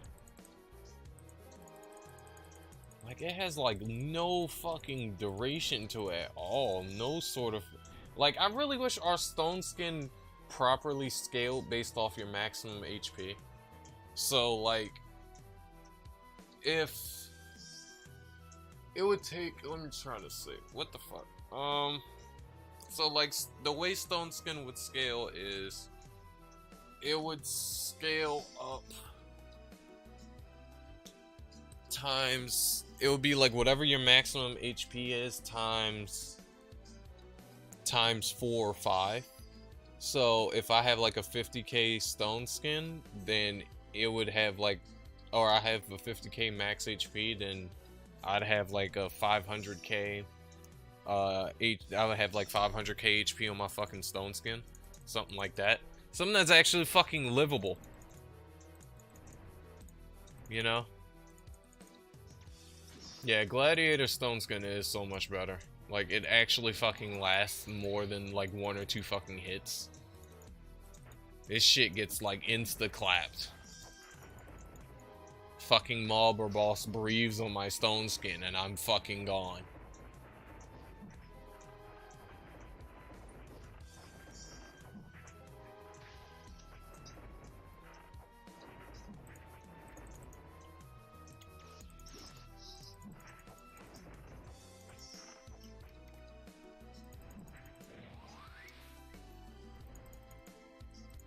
Uno momento, Third Eyes. You know, I gotta rebuff all the fuck away again just to fucking kill you.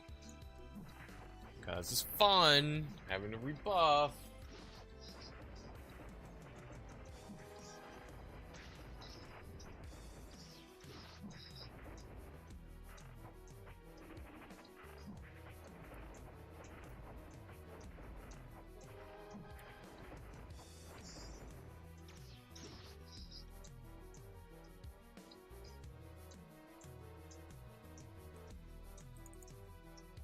Gladiators is so good in comparison to ours.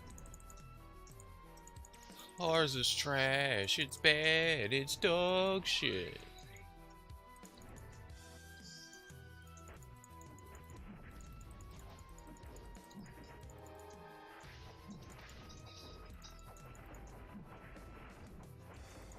Don't kill me. I know you have the full capability of hitting me once with Stone Skin and Stone Skin. Fucking shell breaking one-shotting me, but don't do it. Oh lord, please don't do it.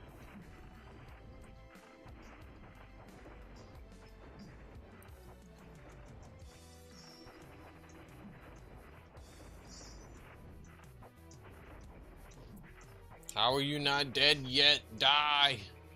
Thank you. It's like, Jeebus. He would not fall. He fucking refused.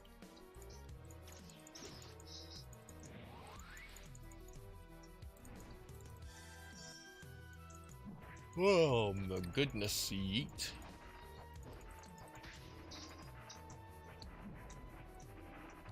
Oh, there goes another Stone Skin withering away. Oh, there it is. It's gone now. Fucking reapply it. I just realized I'm fighting him way too close to wire.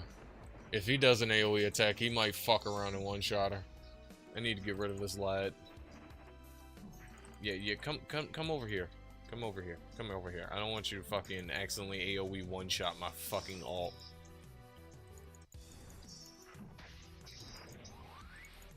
Also, can we talk about the fact that they can still... Ah, bitch! You shell broke me twice already! Stop it!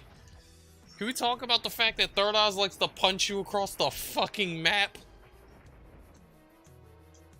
Like, he was still over here with my ult.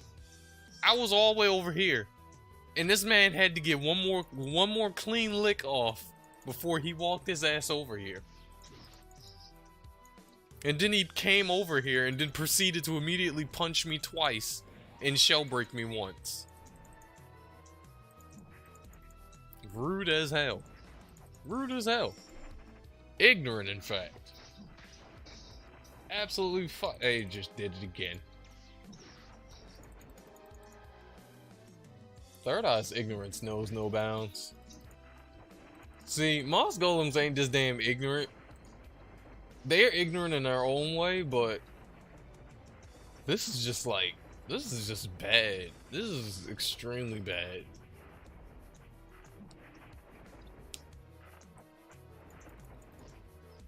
Oh, thank God you got stunned.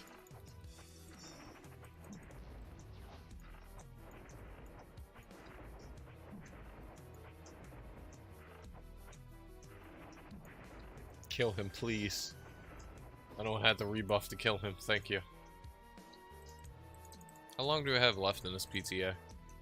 5 more Minitos, and I've still haven't even gotten to level 305 yet. I said I was going... Gonna get 340 today? My fucking ass, mate. I don't know how to fucking finna do that. It'd take me all day to get 340.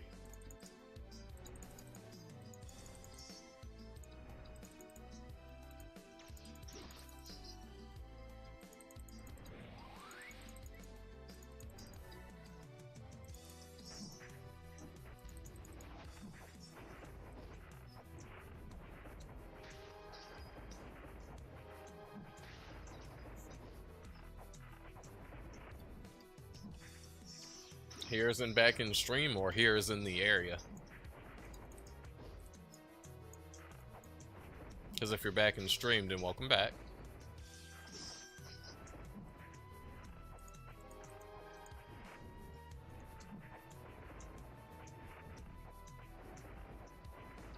Have you come to save me from Shellbreak?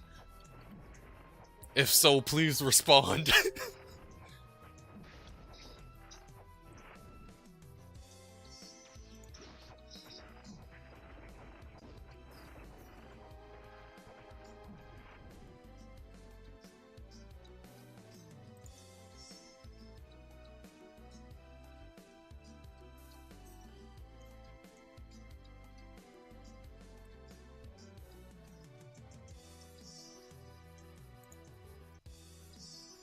Hold on, I'm getting another goddamn client message.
Sorry, fucking client again. Different client. It was another person I was helping with his BMS for his board, and his battery pack, and he just sent me a fucking picture asking me did everything look okay to him, and I was fucking confused about a picture, so I had to reply. I'm so sorry about that. Trying to fucking kill some more of these mobs before my damn... What's its face ends? Probably gonna end in like a minute or so. Yep, we got 2 minutes left before it ends. Go, go, go, go, go! Wind Enchanter, kill faster! Kill harder! Ow, stop getting shell broken, for fuck's sakes!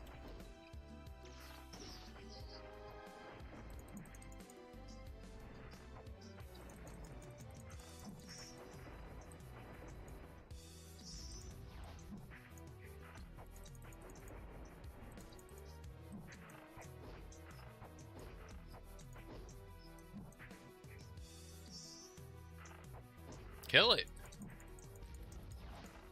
How much spell burst do I have right now? I think I only have 20% with the current build. 12... 22... 28... No, I have 28 right now with the current build. No Apostla. 28. I wish I could get my hands on many fucking AIs, man. Because if I could get my hands on those... Oh. I had... The game froze. If I could get my hands on many AIs, man, that would be fucking perfect for my enchanters.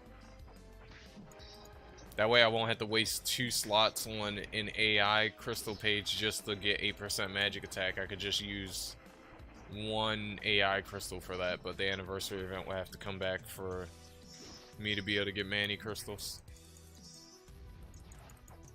Because I highly doubt many crystals are installs.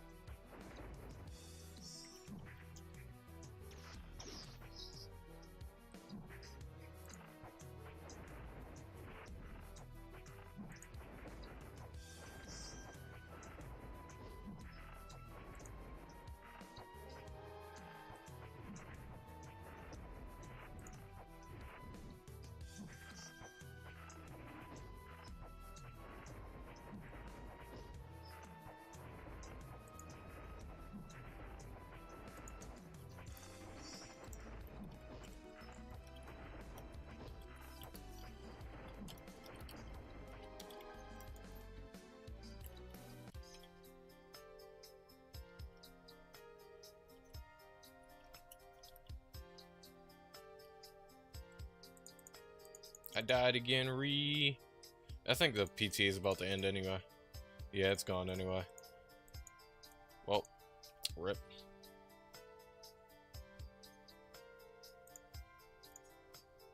Oh, my alt died as well. Oh, I'll go res her real quick.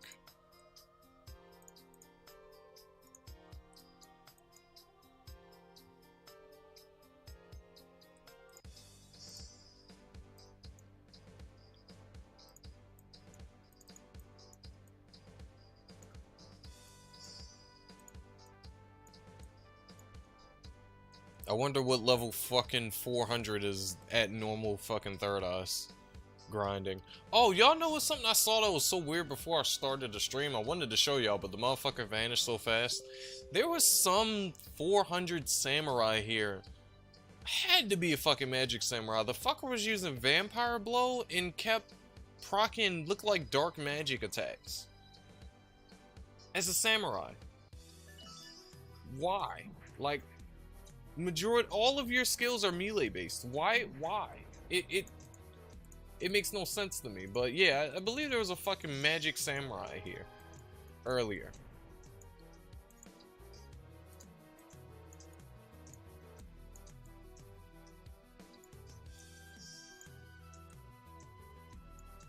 It was the weirdest shit.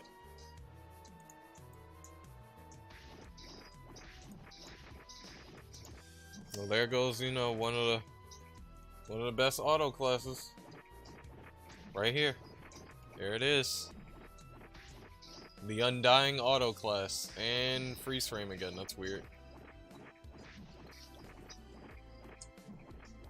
I didn't forget, I saw your sniper when I walked by.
Oh, there you are. Now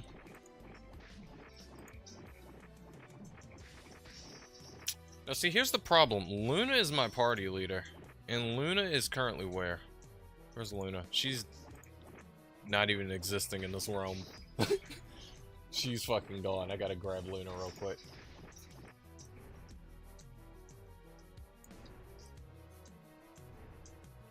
Is there a gladiator here as well? And a ninja. Ninja's another class that needs so much love.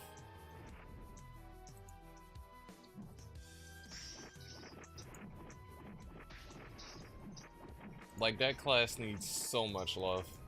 Mainly its melee side. There's nothing wrong with Ninja's magic side. It's Ninja's melee side that needs so much love, because the only thing the melee side of Ninja is good for is just Dance of Clone spam, and even still, it's still shit at that, because your entire way of life is based off of trying to quickly spam Dance of Clones and hope that in the midst of uncasting and recasting your Yin buff to refresh your Phantom Flame buff, that a mob or boss does not hit you and one-shot you while you're doing so.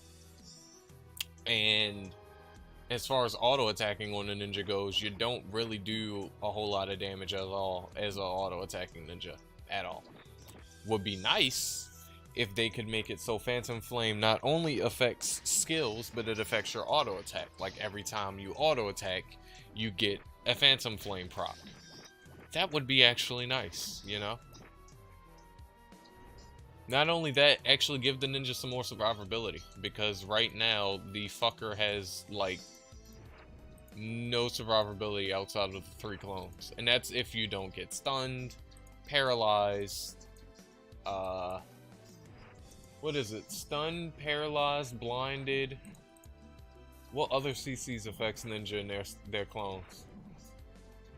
Oh, the stupid ass MP drain, if you don't know how to get rid of that before you, I'm starting a PTA on Luna.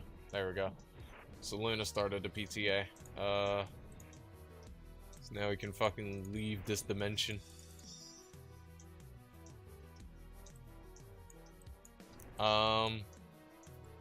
What else? I'm trying to think of what else. And whatever, basically, whatever other fucking auto skills out there, or stats out there that, fucks Ninja. But yeah, Ninja needs love. Defo needs love. That's definitely it's melee side, like I said before. It's nothing wrong with its magic side. Its magic side is fine. There's nothing wrong with it. It has good skills. It does amazing damage. You don't have to constantly refresh fucking, you don't have to constantly fucking refresh Phantom Flame anytime you want to fucking do damage with your magic skills. You can just play the class, you know? And all you gotta worry about refreshing every now and again is your fucking clones. If your clone starts to get taken away, but that's about it.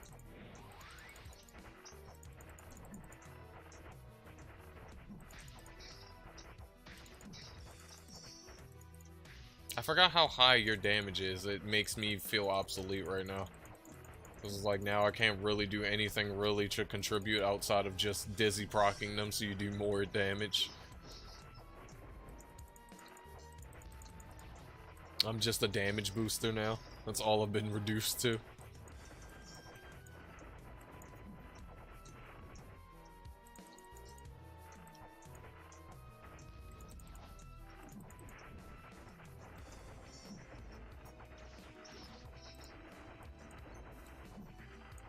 Lol.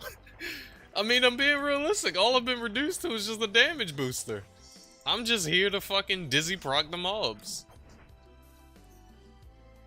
Because once I dizzy proc them, you get double damage. That's all I'm good for now.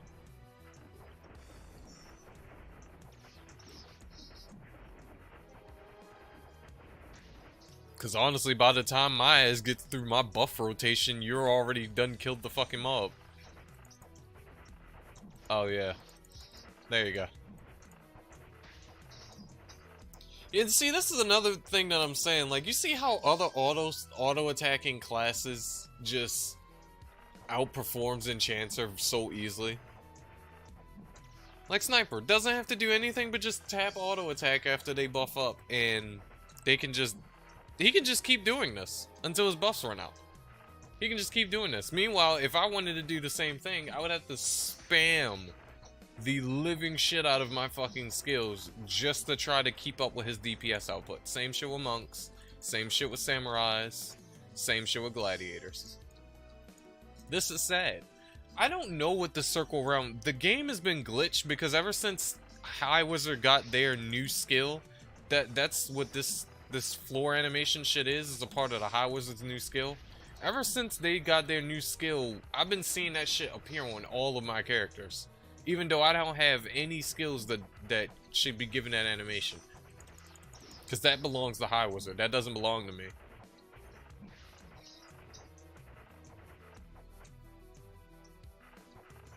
I don't think my... oh, fuck. I don't think my alt's a healer, is she? I don't think she's a healer. I think she's a warrior. Yeah, I think she's a warrior if I'm not mistaken. What are you? Yep, she's an apprentice warrior. Oh, fuck. Well, I'm just gonna have to just come back.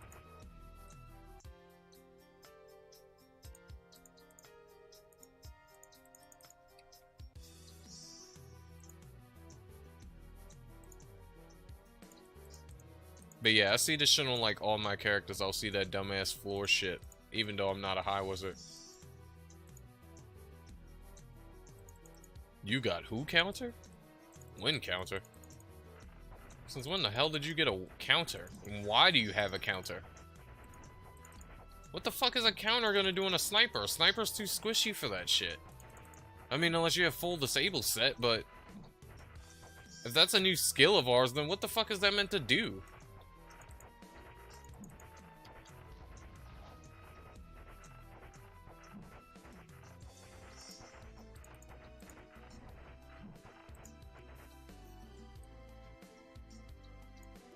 It's only for magic attacks?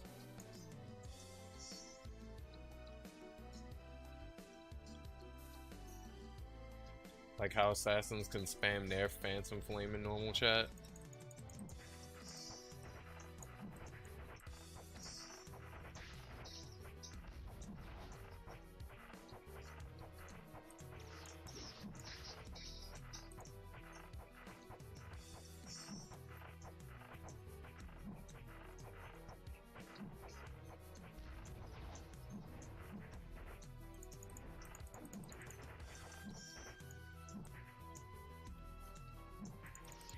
Damn, I lost 1,000,000 XP.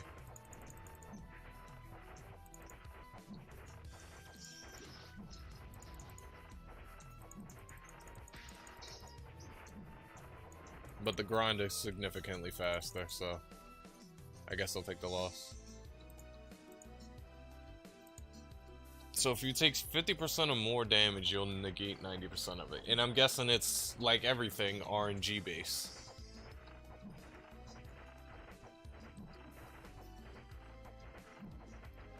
Yeah, 340, I'll max out all my stats. Yep. At least the base, what's its face? But it's not 100% though, it's random. Yeah, we just need a counter for critical damage and snipers will be golden.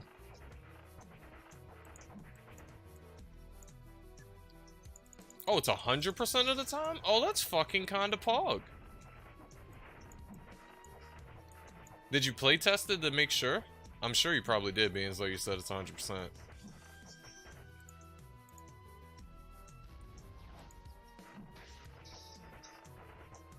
The condition just has to be what you mentioned before. Okay. That's cool. That's actually pretty good. That's a nice change. That's a nice little survivability change. Wait, so what does Shellbreak fall under, though? Does Shellbreak fall under magic or melee?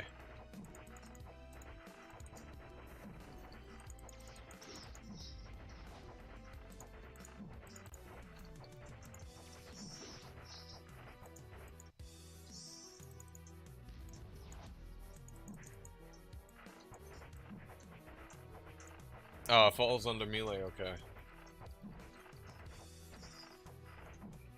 I figured it fell under melee, I just needed to double check. Oh, fuck, right, I'm dead and you can't heal me.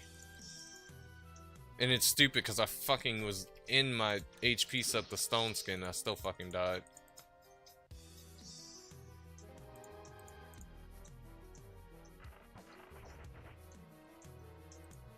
Oh, the negative part is min-max and HP. Well, I mean, yeah, I guess kinda. I mean, it really just depends on how you accolate your stats and what gear you use.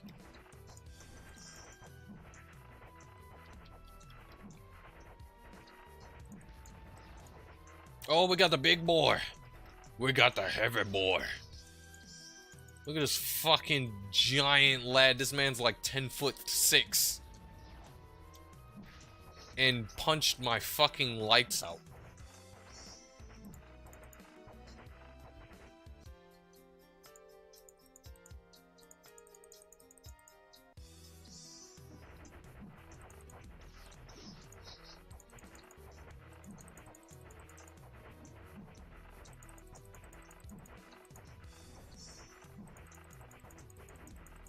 Paralyze, you bastard.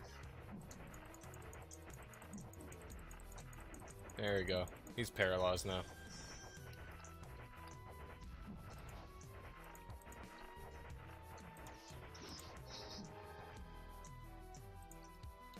I can't stop dying.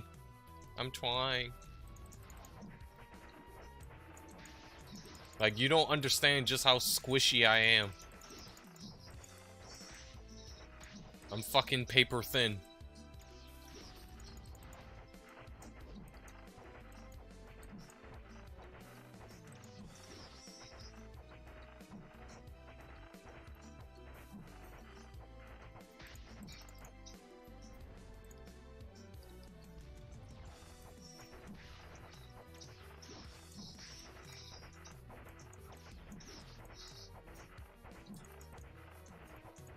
Yeah, better survivability than me.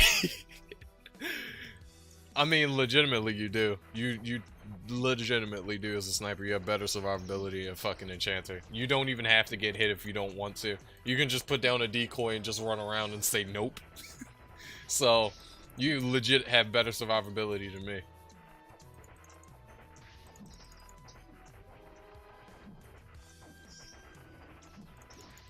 Like hell, you could use a resistance set and still do damage with it. I couldn't do the same thing, for instance. So you have better survivability than me. Even though I have a skill that gives me more survivability than you do, you still have better survivability than me. Like, you just don't understand how squishy enchanters are. We are squishy as shit.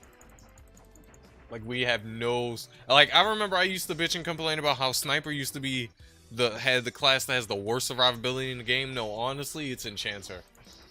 Like, Enchanter doesn't have shit going for her right now. What's up, Ellie? Welcome to the stream. How you doing today? Hope you're doing well. Welcome. Yeah, you need a HP set. I mean, that's your fucking... That is... my brain is melting, so give me a hot second. That is one of our required fucking sets, and even that, we're still squishy as shit. Like, I'm dying just from AoE stone skin. I'm not even fucking attacking, and I'm dying from AoE stone skin.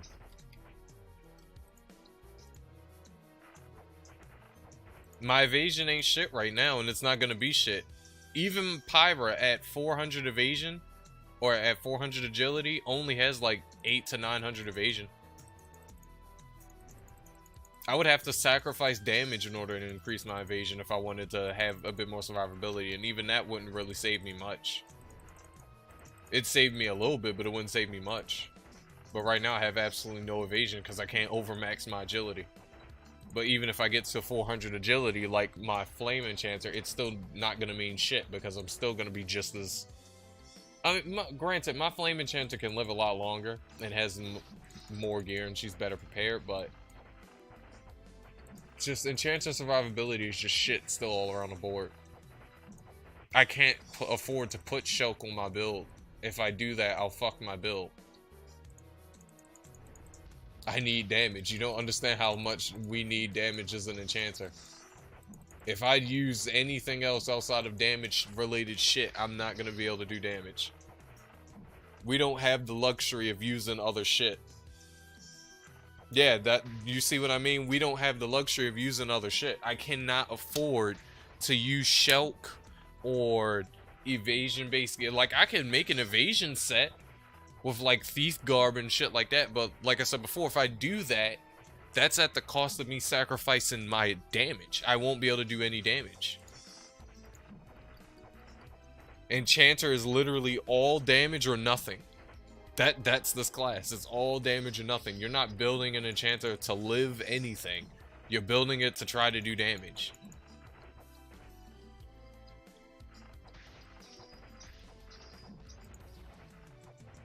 That's why Monk is a so much better auto skill class than us, because he can do the same shit we can do, but he can actually live.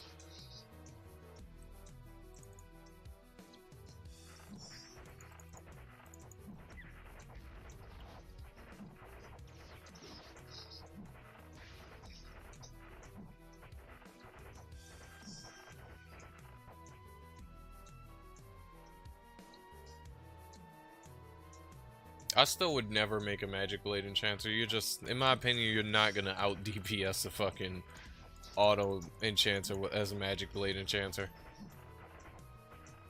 So for me, it's not even really worth doing at all.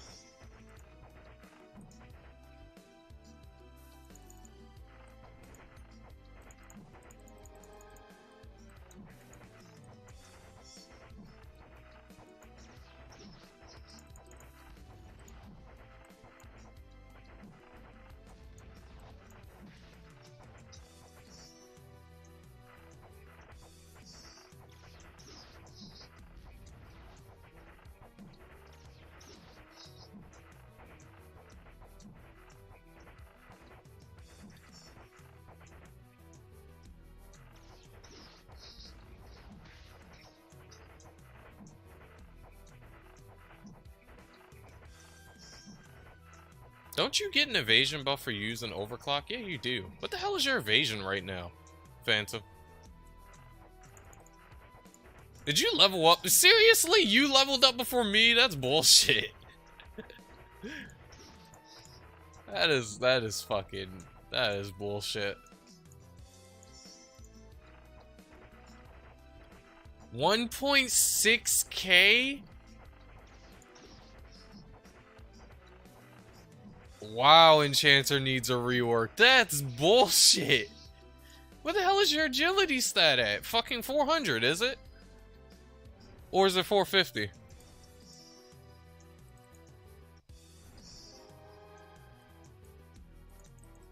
And I'm also assuming you have gear and crystals as well that upgrade that ups your agility as well, or your evasion.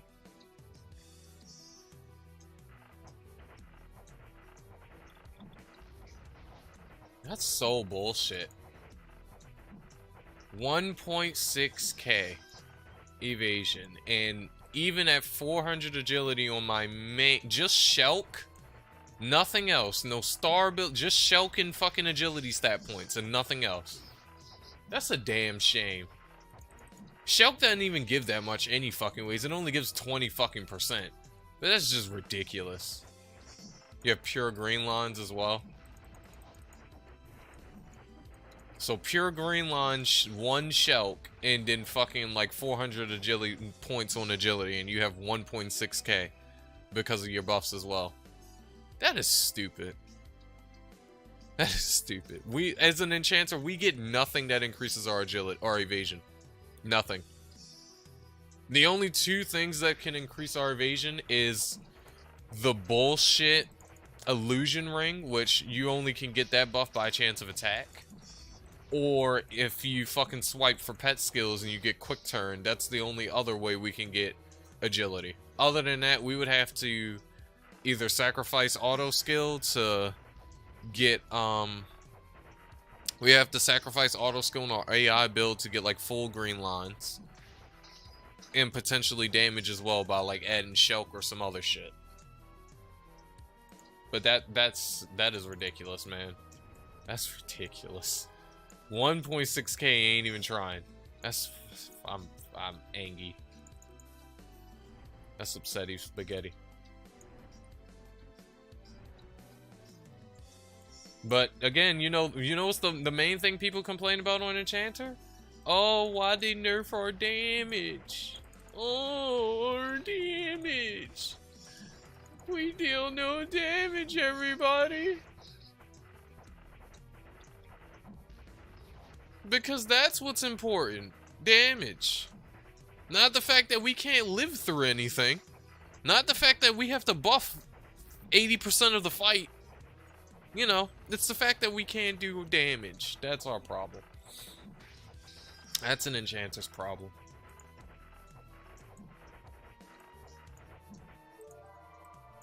How many times have you gotten shell broken since we've started this? I believe probably you've only gotten shell broken like what, 3 times maybe? 3 to 5 times?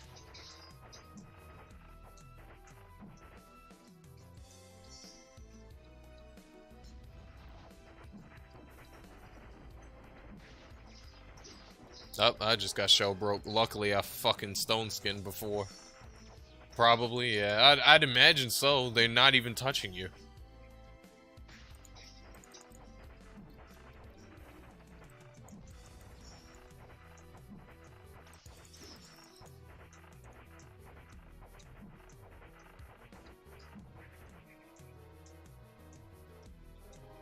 I think legitimately the only way I'd ever be able to get an enchanter over 1,000 evasion is if I have 450 agility. And maybe a level 4 to level 5 star ability of evasion on one piece of my gear. Because I know I have evasion level 4 on my flame enchanter, on my armor. I don't even know how much evasion that actually gives.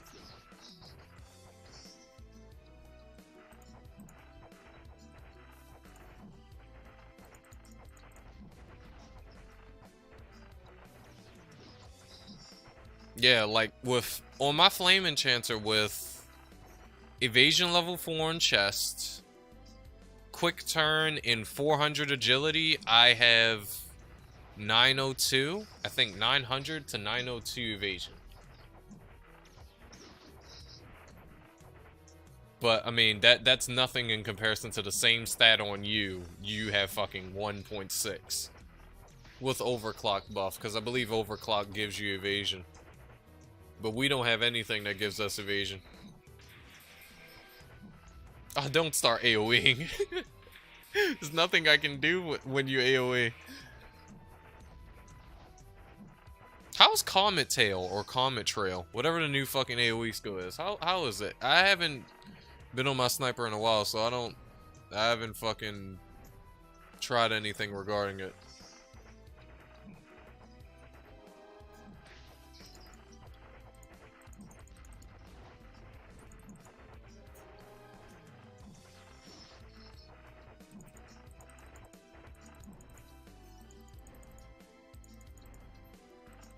It's good, but why can't you use it?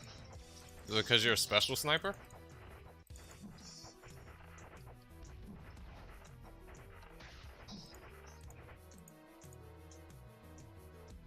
It's a pain. You need more skill delay to use it? What?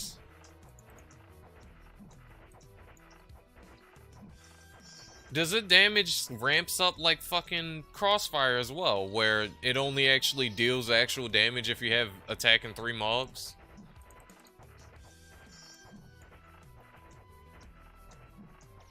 But if you're not attacking 3 mobs, then it's just as useless as Area Rain and Crossfire is?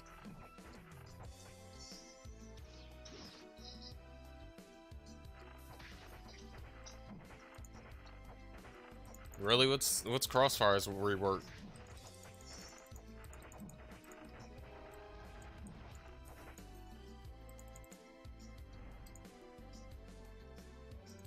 It's just CF2. It's just Crossfire in blue. What a fancy animation. Ramp's okay for solo. Okay, that's fairly good now. I guess that's good, I guess. Because I remember that was like one of my biggest problems with that fucking skill, was the fact that it only actually dealt good damage if you hit more than 1 mob. You had to have fucking 3 mobs in order to deal good damage with it.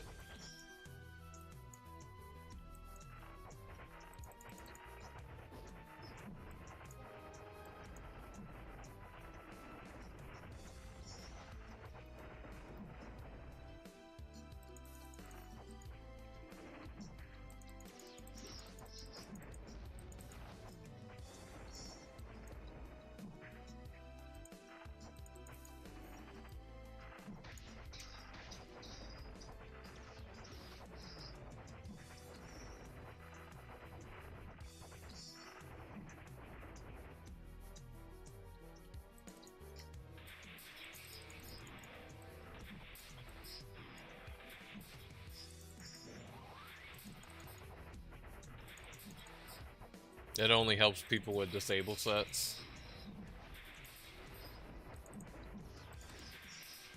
Auto Sniper got nothing from the update. Yeah, that's pretty much.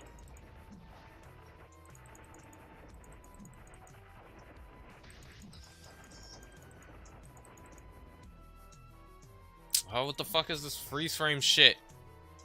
Oh, I saw that. You got shell broke. Once the game decided to come back from its fucking freeze frame.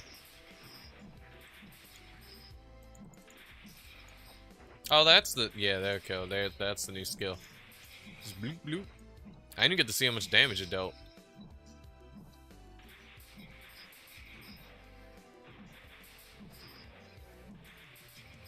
So is it like... Oh, that's kind of sad. It doesn't cast Crossfire as well. That would actually been really cool if they would make it so when you use Comet Tail, it casts Crossfire as well as Area Rain and the skill itself. So basically you get 3 ticks of damage. Oh, that would have been so fucking cool. That'd have been fucking cool. That's a missed opportunity.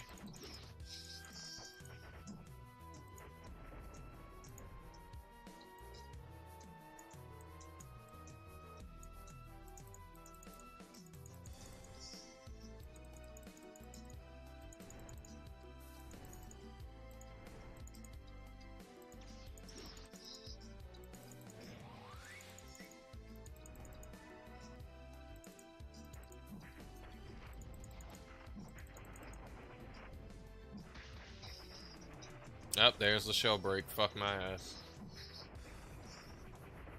It ramped up to 900k on loss. Oh, that's pretty good.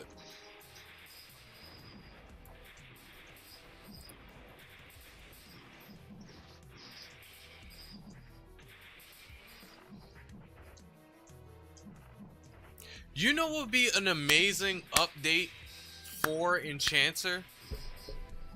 If you have great magic skills, like what the fuck is it? Like Thor's Hammer, Meteor Storm, Nemesis, Kadal, any one of those. You know it'd be a great fucking update for us? If they was allowed to be ranged.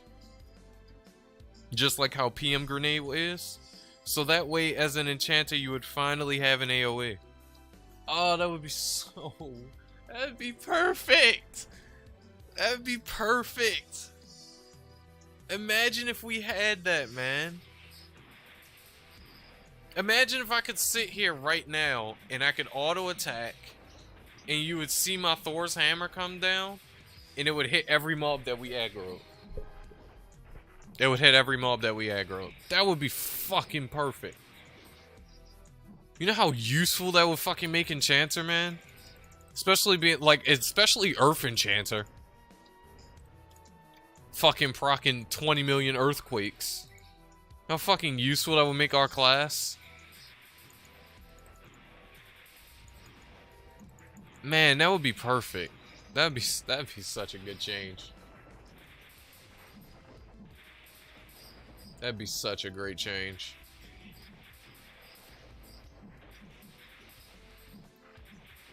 Am I the only one who thinks that'd be a good change? Am I thinking too much? Am I thinking, is that too much? I don't think it's too much, honestly. We don't have any AoEs at all. And it would be nice if we had one. And what better way to give us AoE than to tie it into, you know, our kit? Like it could be a new passive skill. So like it would be a new passive skill. Like they could call it, I don't fucking know.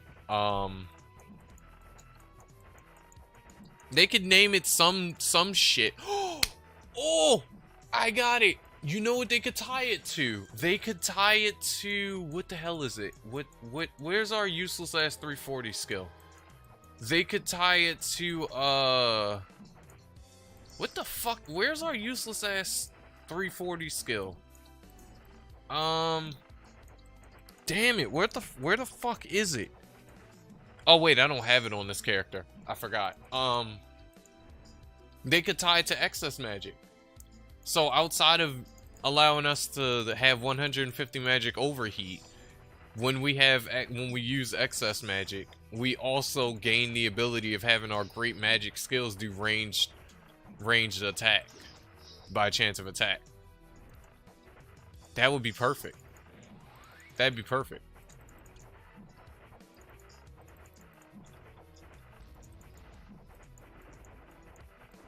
That would be absolutely perfect.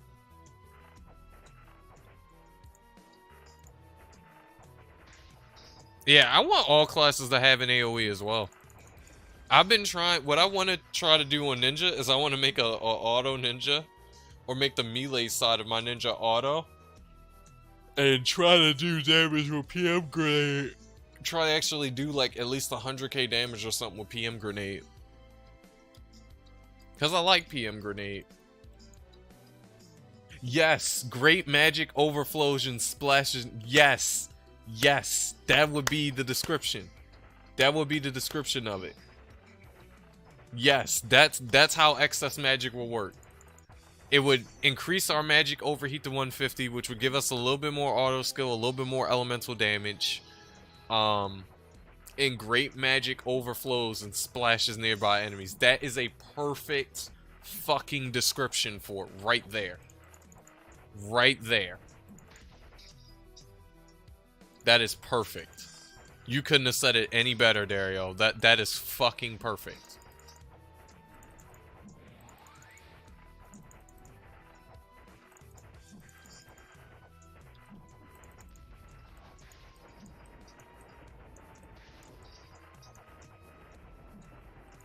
But they would have to give us better survivability as well.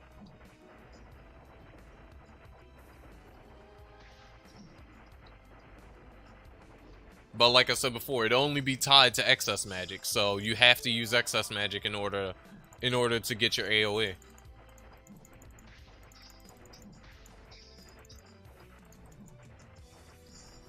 So like even if I was like, okay, this current enchanter right now, I'm 305, I have greater magic skill procs, but they wouldn't AoE unless I was 360. It'd be perfect.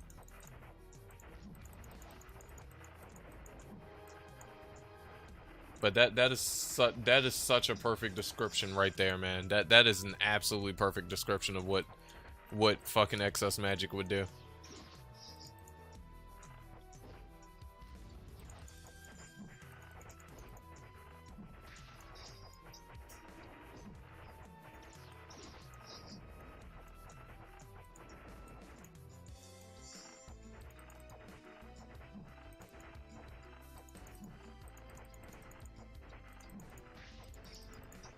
And they would have to give it a decent range as well. Like, don't make it like piss poor range.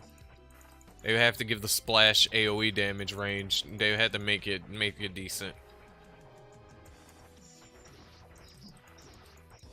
That would be just the glow up Enchanter would need, honestly, man. To make Enchanter really good, oh man, that would be just the glow up. Increase duration on our special status and limit break, rework on our excess magic, rework on our motherfucking stone skin. Oh man, that'd be just the glow up the class would need.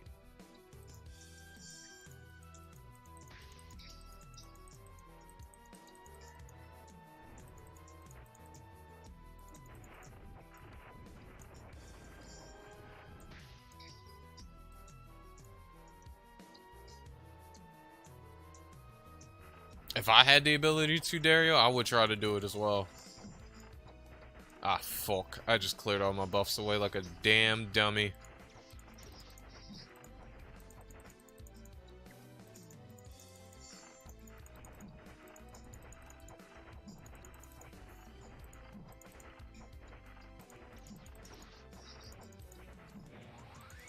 Yay, I got one level up. I just realized.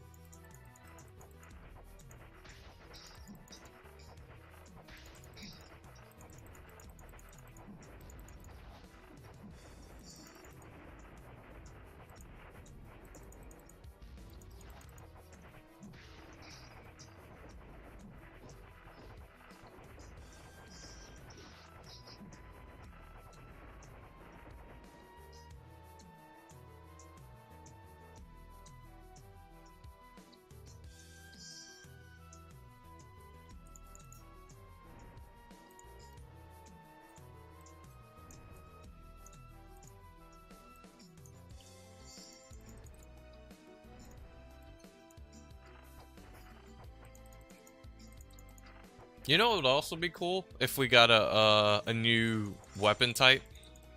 Pole arms. It'd be cool if we got a new weapon type. And pole arms, in terms of like their base attack speed, it would be like, I don't know. It would be, I guess you could say it'd be slightly faster than a bow. Like it'd be in between claw, thrown weapon. Yeah, it'd be claw, thrown weapon, club, thrown weapon, polearm, then bow, then sword, then staff, as far as like the weapons with from fastest to slowest attack speed.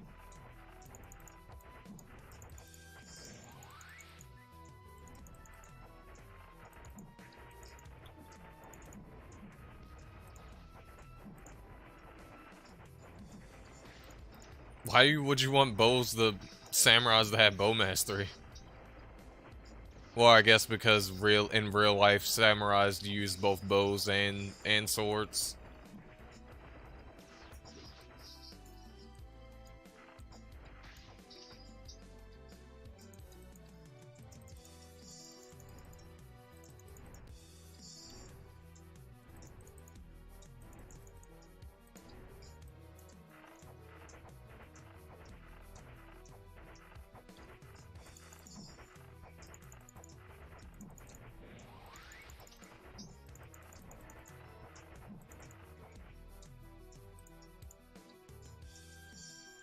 Oh, their main weapon was a bow.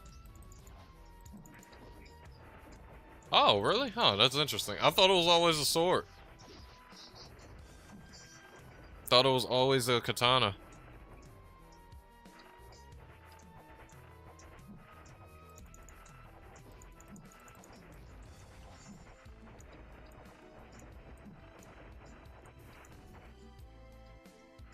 The sword was always secondary, okay. You know what would be great for samurais too? If they had a full Eason set. Not just the sword that just give Eason proc, but also crystals. That'd be cool as well. That'd be great actually.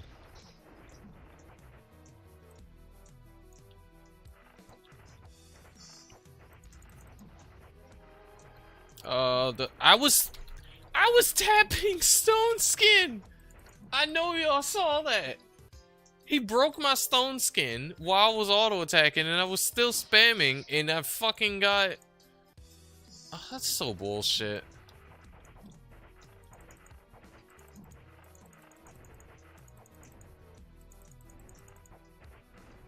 Oh, I'm getting 3 mil XP now. Why the hell am I getting 3 mil XP all of a sudden?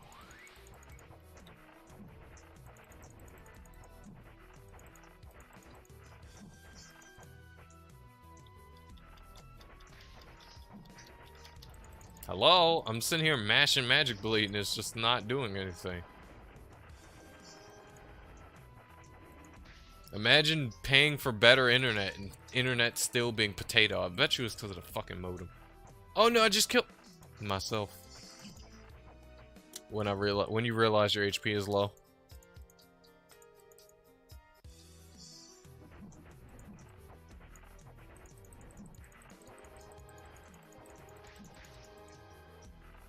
And then I get AoE shell broken. Fucker. I might as well just stay on the fucking sideline at this point. I'm just useless fodder.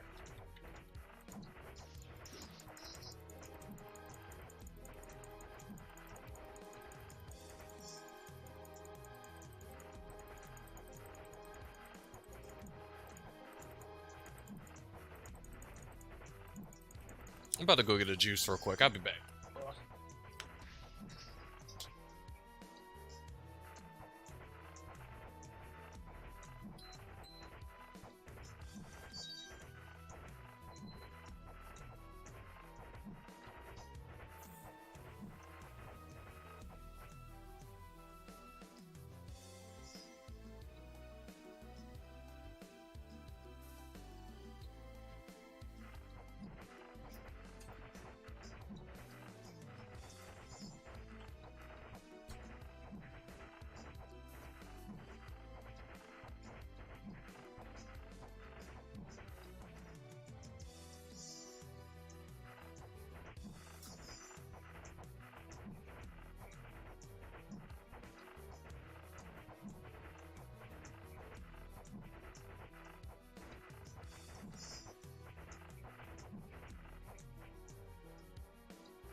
Okay, I'm back.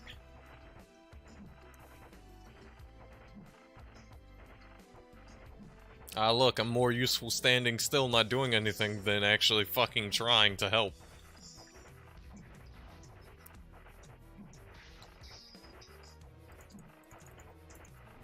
Because, I mean, honestly, what can I do when I'm in a party with a much better auto skill class than I am? Or auto attacking class than I am? I can't do shit. I'll get AoE'd into a fucking oblivion, and then it takes me 20 years just to buff up. Oh hey, look, a useless item.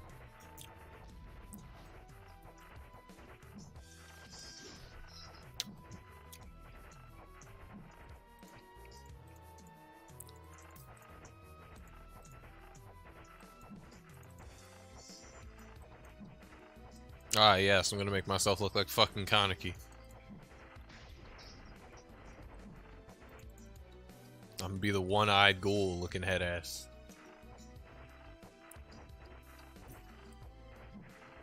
Absolutely not. I do not play nor like Servant. There's no Servant in my lineup.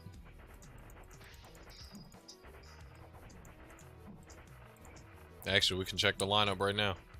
We got Ninja, HW, BK, Enchanters, 2 of them, 3 of them technically. Necromancer, Assassin, Gladiator, Apprentice Summoner, Bishop, Paladin, Samurai, and then we got the alts.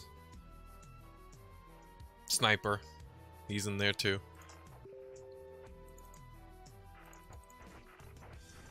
Oh, another client message. Why are all my clients texting and calling and leaving me voice messages today? It's a 4-minute voice. Oh, for fuck's sakes.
Hold on, boys and girls. I gotta fucking mute real quick because I gotta send this long ass voice message reply for a client now.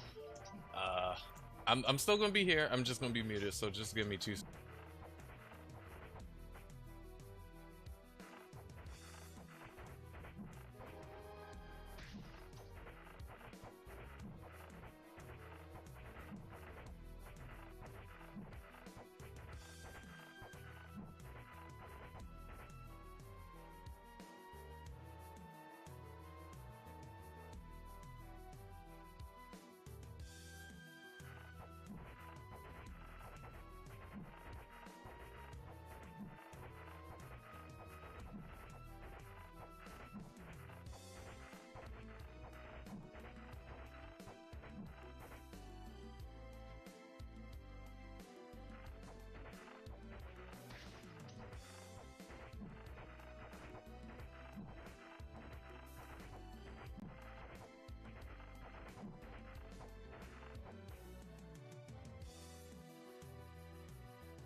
I'm so sorry, boys and girls. I'm back. Fuck, I was gone for 27 minutes.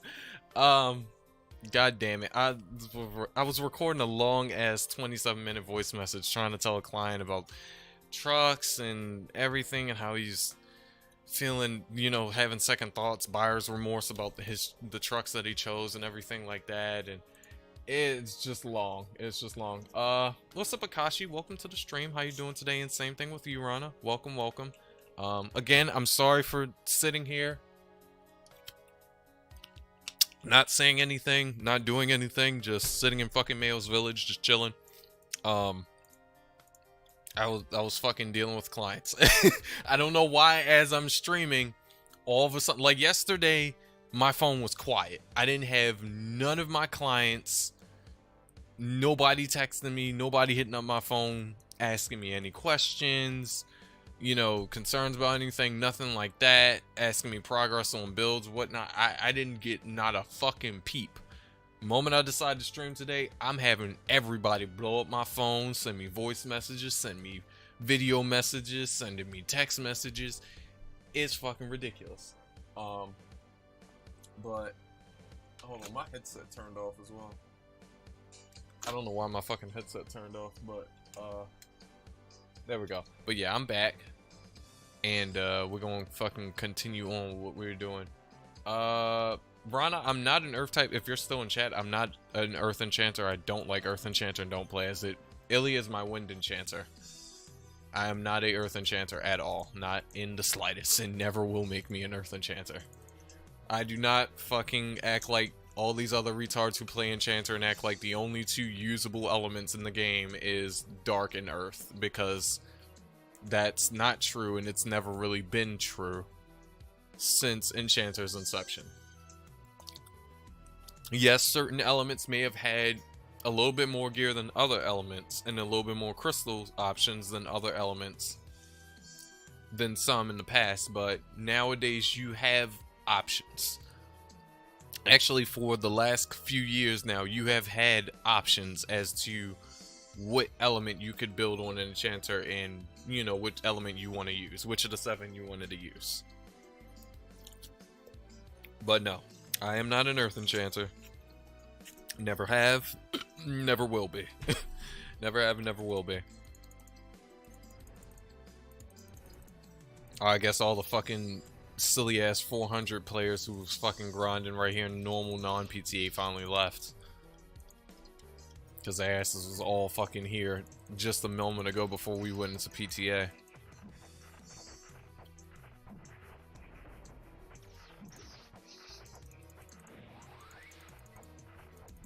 I really hate that I don't have fucking, I really hate that I don't fucking have, what's his face? A good stone skin set. I need to work on my fucking stone skin set. I really want Van Put in fucking 2-slot, Sculptor? I don't know how to fucking pronounce it.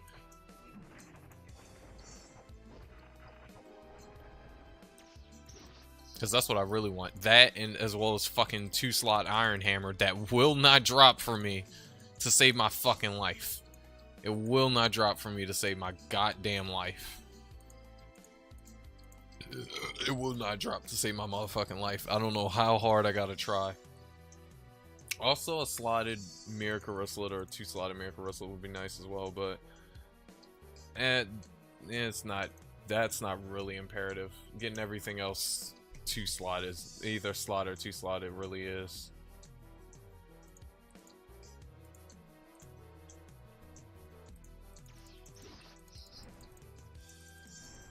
Because it's going to make a much bigger difference getting my weapon and additional slotted than trying to get that damn special 2-slotted. But shit doesn't like to drop for me.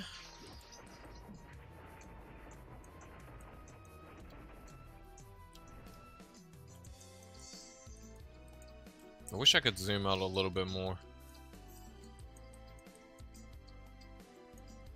Yeah, I wish I could have zoomed out a little bit more.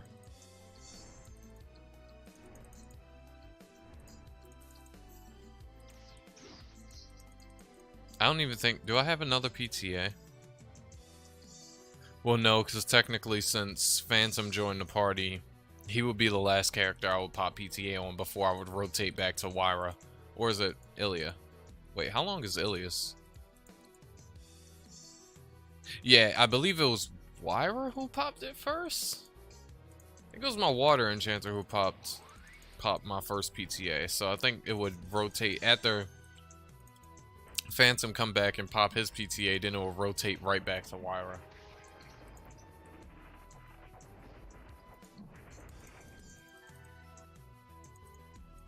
Oh, I shouldn't attack right next to him. I don't want this fucking third eye to shell break him. Even though it's fuck all his goddamn evasion, he probably would fuck around and evade it. Damn 1.6k evasion.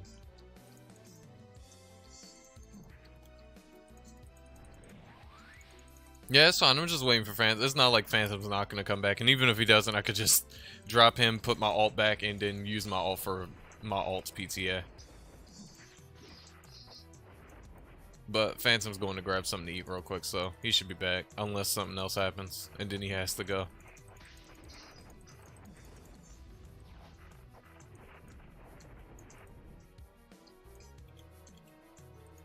Yeah, the XP from normal non-PTA is absolutely dog shit. Only 700k.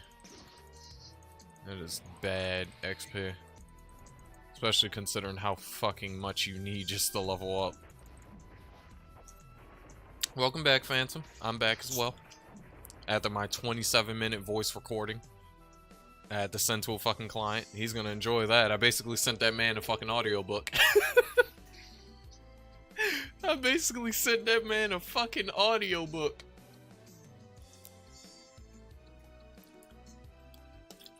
Of explanations and ums. And my brain is melting. That shit is fucking hilarious.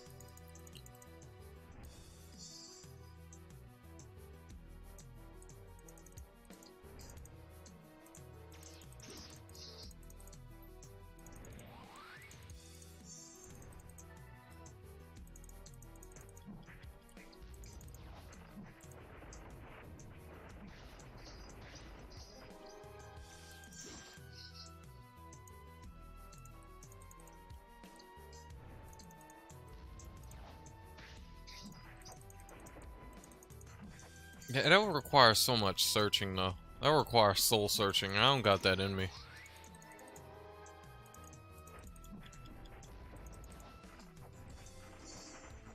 Actually, thinking about something, I need to fucking put my damn card on the charger. Real quick.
Yeah, I know she's dead. I think she's back in town. If not, about to disconnect because of how long she's been fucking sitting there. Probably just work on Wire a bit later. She's at 165 right now. That's good. That's pretty good.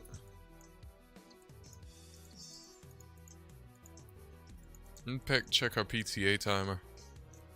3:26, yeah. Meanwhile, I'm farming in another game. You wanna go Luna Doll? Alright, let's go Luna Doll. Let's go to the doll! Wait, I don't have a fucking key.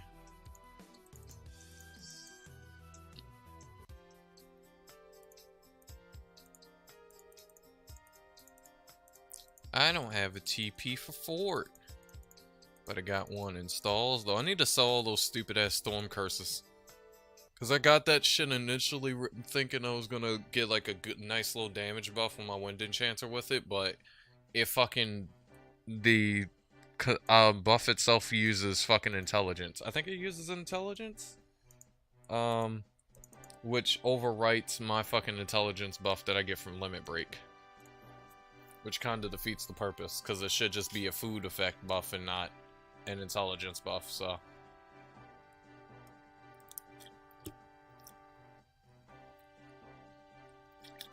Actually, it makes me curious, can I use Magic Pill on... No, I know I can use Magic Pill on an Enchanter. What is it? Can I use Blue Candy Bag on an Enchanter? Or does it activate a buff that I overwrite? Do I have a Blue Candy Bag? Fuck, I don't have a Blue Candy Bag on you. I have 700k. Let me buy one from stalls real quick. I'll be right back. Let me buy one from stalls real quick. Cause I'm curious. I don't remember what. I don't remember. I have Blue Candy Bags, but they're on my Ninja. I don't remember what item effect that they fall under. They didn't fall under food effect. I know that much for sure. I don't know if they fell under attack power or magic attack power. Because if they fall under attack power, that means that my fucking spell boost was going to overwrite it. Which means that's going to be used. Wait, no. That's not the case, because on my fucking Magic Ninja I use spell boost and it doesn't overwrite it. I don't think it does. I don't remember. And that's why I need to search it. I need to check. Nothing. Iruna is still the same dog water game it's always been. It is still the same. The only things they've done is slight class changes and, you know, making one class be able to fucking kill all of episode 6 fairly quickly, and that's about it. No meaningful changes worth coming back, to be very blunt and honest with you.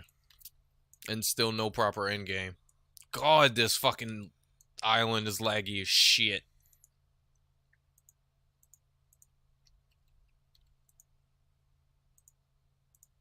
You have no goods. You son of a bitch.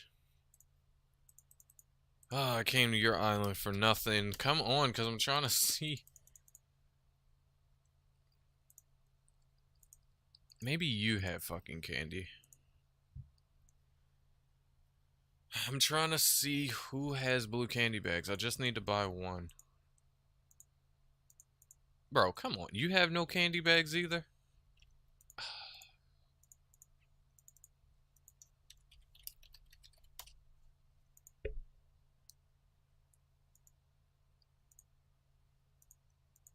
Let me guess, the dude with 1 mil, who's charging for 1 mil, has candy bags. Not even you? What the fuck, mate?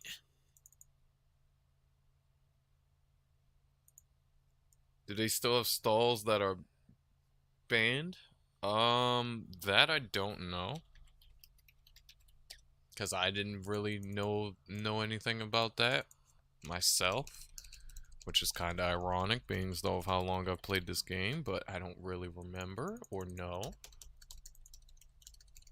I'm trying to type blue candy bag, but being as though it doesn't show me the keyboard or the fucking anything I'm typing, because I'm on PC, it's hard to fucking see it.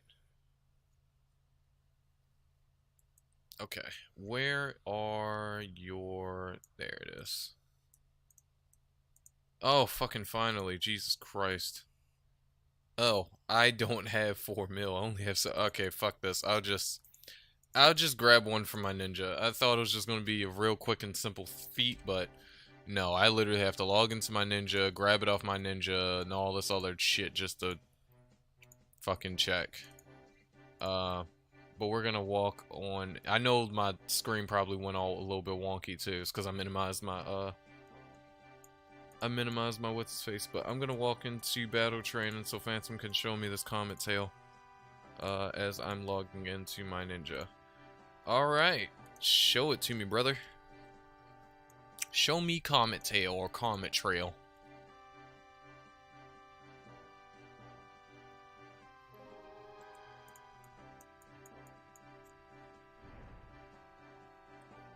By that I mean stalls that have items when you go there. Oh, I mean, well, yeah, because you just saw that happen to me, but I don't think that's, like, from banned people. I think that's just from people who's put items in stalls, stopped playing the game, and they didn't accept the money from the item from the stall, so the stall still registers the item, even though it's not there. Because they never collected the spina. Because that's how the dumbass stalls work. Your skill... Oh, yeah, your skill delay is fucking terrible.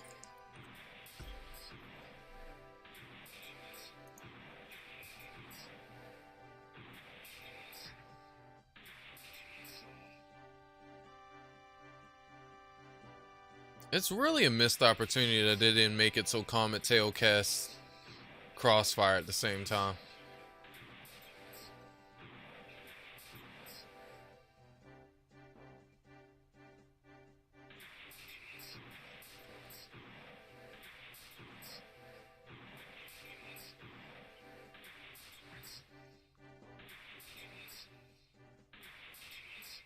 Is Comet Tail just one big ass arrow as far as the animation goes that just splashes?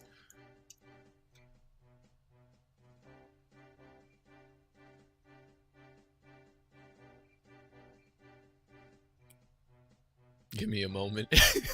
You're fine, go ahead.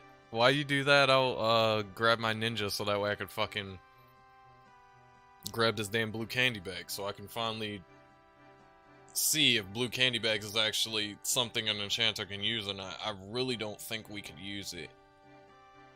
I don't remember it. You know what? My brain is telling me that it might be a fucking intelligence buff that it gives.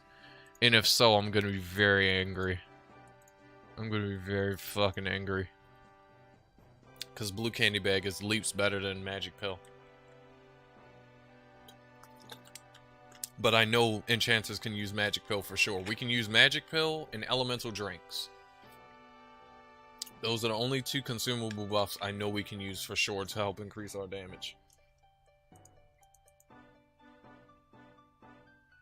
But I don't know if we can use blue candy bags. That's the only thing. Blue candy bags might just purely be something we cannot use.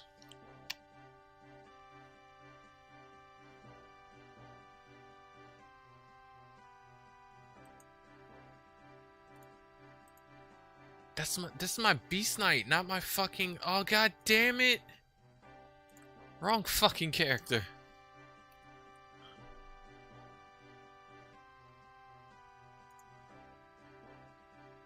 Where the hell... Is it co-player 4?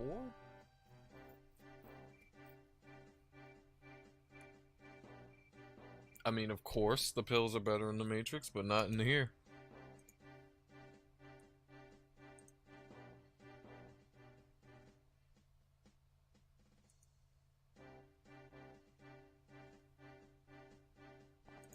Okay, yeah, I think this is my ninja account.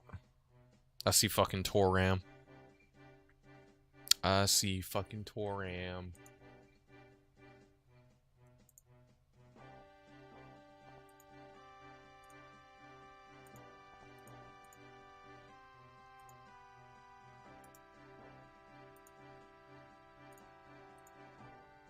Alright, let's update Iruna real quick.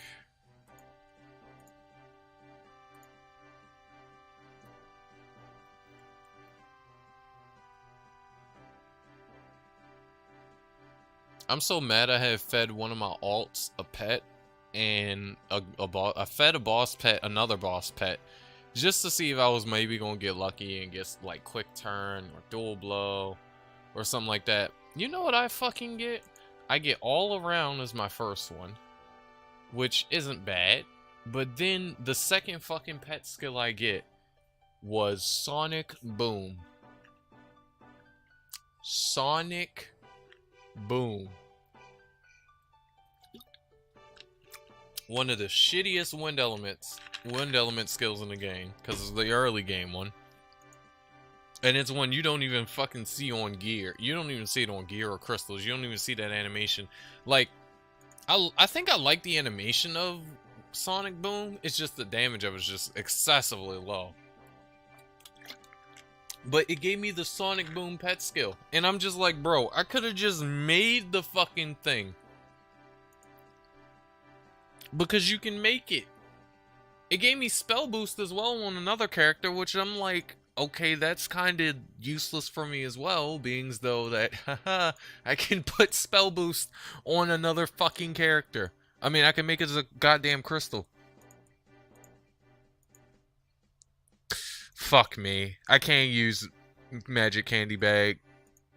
Or a blue candy bag. I just checked. I just popped one on my ninja just to see what the name of the buff was going to be. It's intelligence.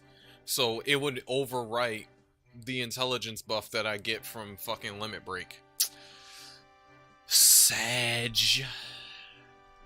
And you know, I think the really pathetic thing is, I think the intelligence magic attack buff that blue candy bag gives actually gives more magic attack than the intelligence buff that Limit Break gives itself.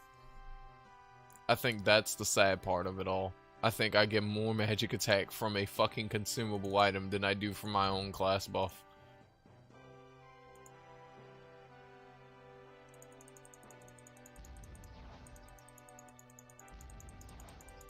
That is absolutely sad. I'm not sitting here spamming magic attack or magic blade.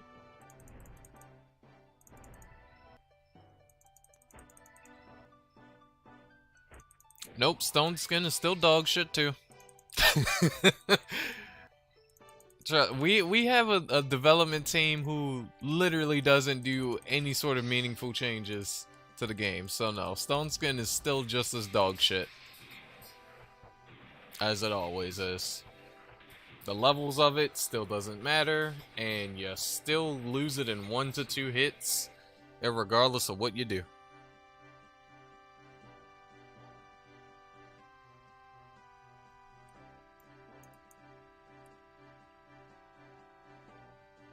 So, did you manage to find your bow?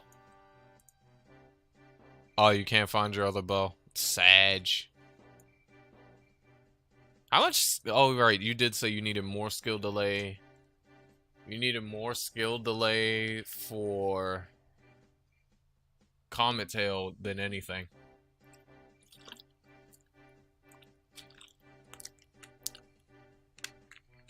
Any bishops in chat with delay?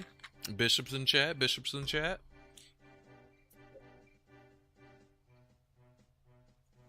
Do we got any bishops in chat?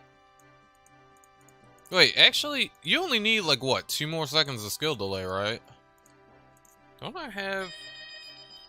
Hold on, I think that's Amazon. Hold on.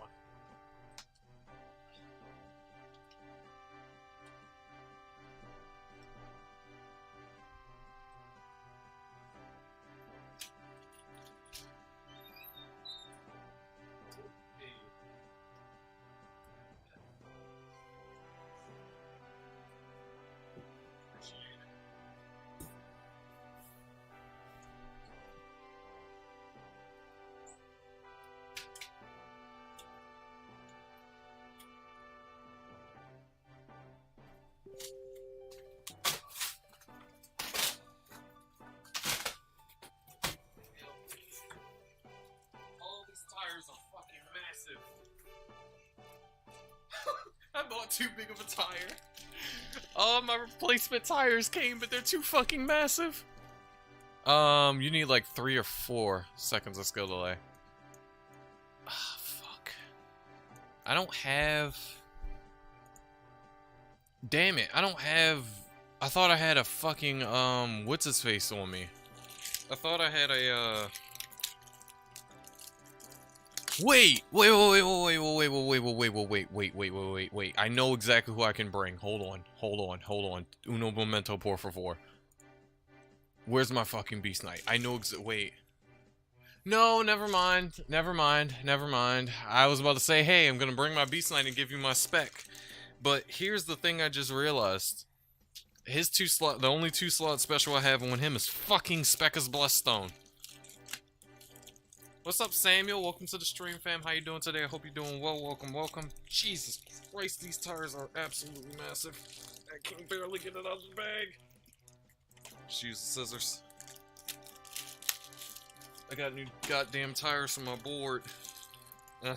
My silly ass bought the 10x3s. Holy hell, this tire is fucking chonky, brother. This is a big ass tire. Oh, I'm not gonna have any torque. I just gave up all the rest of the torque on my fucking board. Holy shit. It looks good though. It's a good looking tire. I love the tread pattern. And then the split bead in the middle. I should have great grip with this, if I can even fit this on my damn hub. This is a big ass tire. This I know I keep saying that, but like I can't emphasize how big this damn tire is. I think it's just as big as my other holder tire. Oh my goodness. I'll fucking take a picture of this shit and show chat. Jesus Christ.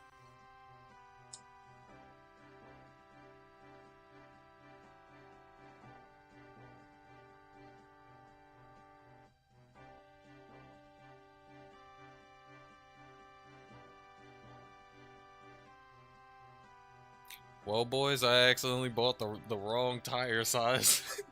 I bought the 10x3 inch rather than the 8x3 inch off Amazon, so yeah, it looks like I'm just yoinking away some more of my torque on my board. This is gonna be fun, but this tire's fucking massive. Hopefully it actually fits on my hub. I know I can fit Q&Ds on, so if I can fit Q&Ds on, I should be able to squeeze this big motherfucker on my tire, on my wheel hub. But yeah, your boy got 10-inch tires now.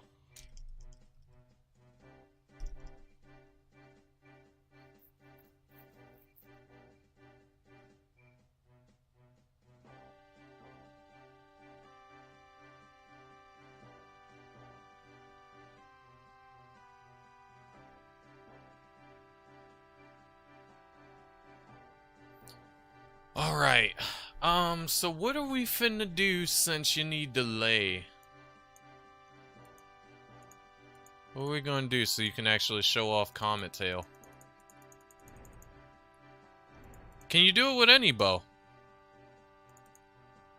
Cause I have Viola Karn, I could just give you my Viola Karn, it has 2 seconds. On it. If you have something else that gives you skill delay.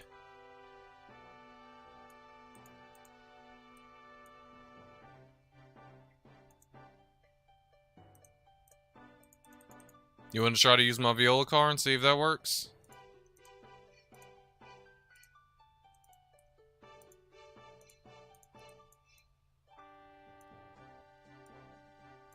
Yeah, but we don't really care about the stats. We just want to. I just want to see what the fuck the scuzz. I want to actually see it spammed. It's not like we're trying to show the DPS potential of it, like because like you said before, you're not really built for it. So there we go. We should be able to see it now, hopefully. Because I don't have anything else. Not on Ilya. I don't have anything else. I mean, outside of a fucking Taina Barrette. I mean, I got a fucking Taina Barrette, but that's about it. So that way we could see Comet Tail.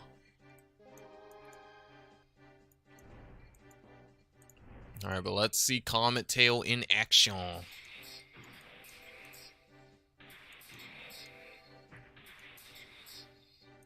Oh, it's literally a comet. Okay, that's cool. I love how it just comes from the corner to smack down. You still do decent damage. Even though you're not using, you know, your proper weapon type, you still do decent damage. Oh, fucking item delay. Mans fixes his skill delay, fucks his item delay instead. That's great. That's absolutely great. If only you were a normal sniper, you could have just used fucking Vartola. Because that gives 2 seconds of both item and skill, so you didn't even have to worry about it. And it gives auto skill too. It's actually a really good fucking bow. It's actually a really good fucking bow.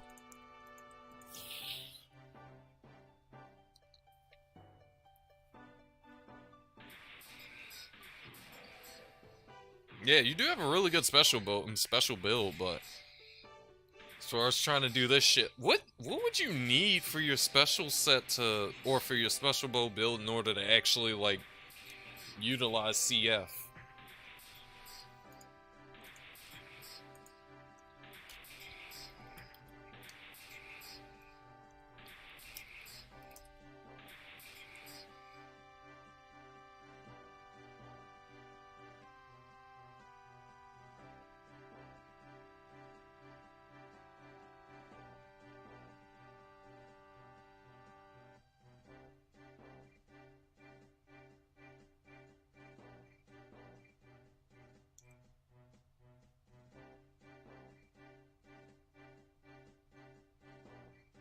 Like 4 seconds of skill delay? So would something like the mirror bow or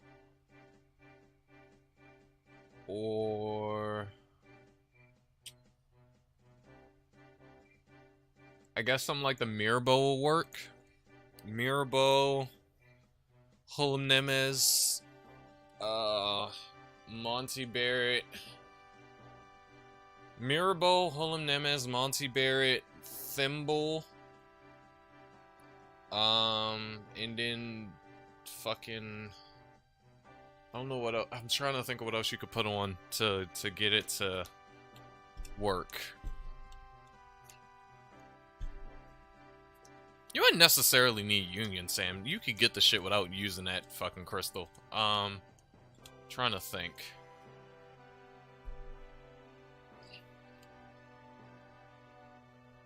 You're not really gaining that much from Union Sam, though, because Union Sam only gives 33. You could get that from a shit ton of other fucking crystals.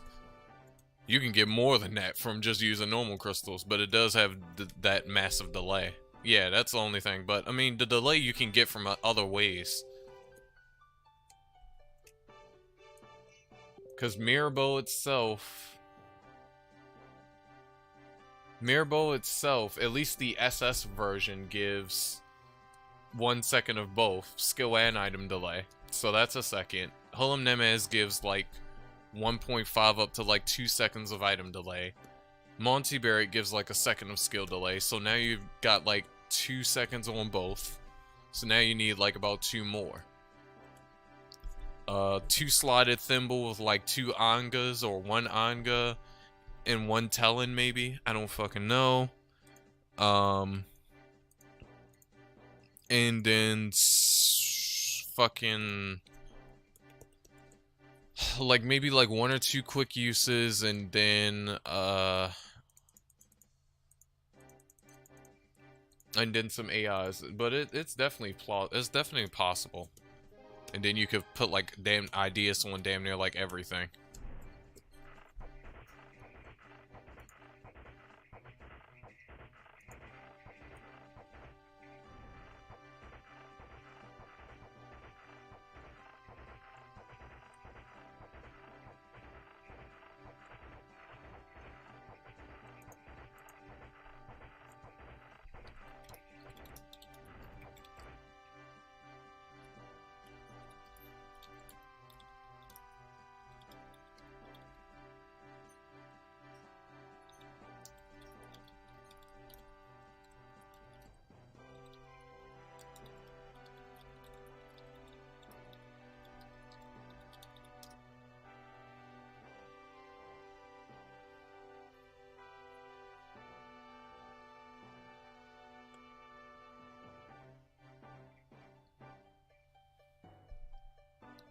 I mean, I guess Union Sam could work, but I don't know.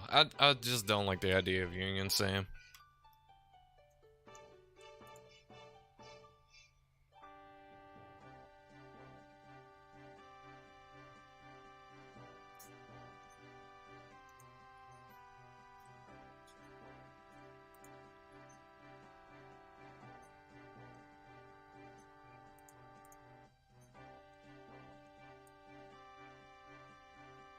At minus 12%.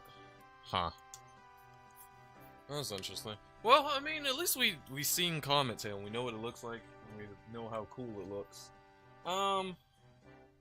What the fuck am I finna do? It's already 3. I really got other shit I need to do, so what I'll probably wind up doing is just ending stream off here.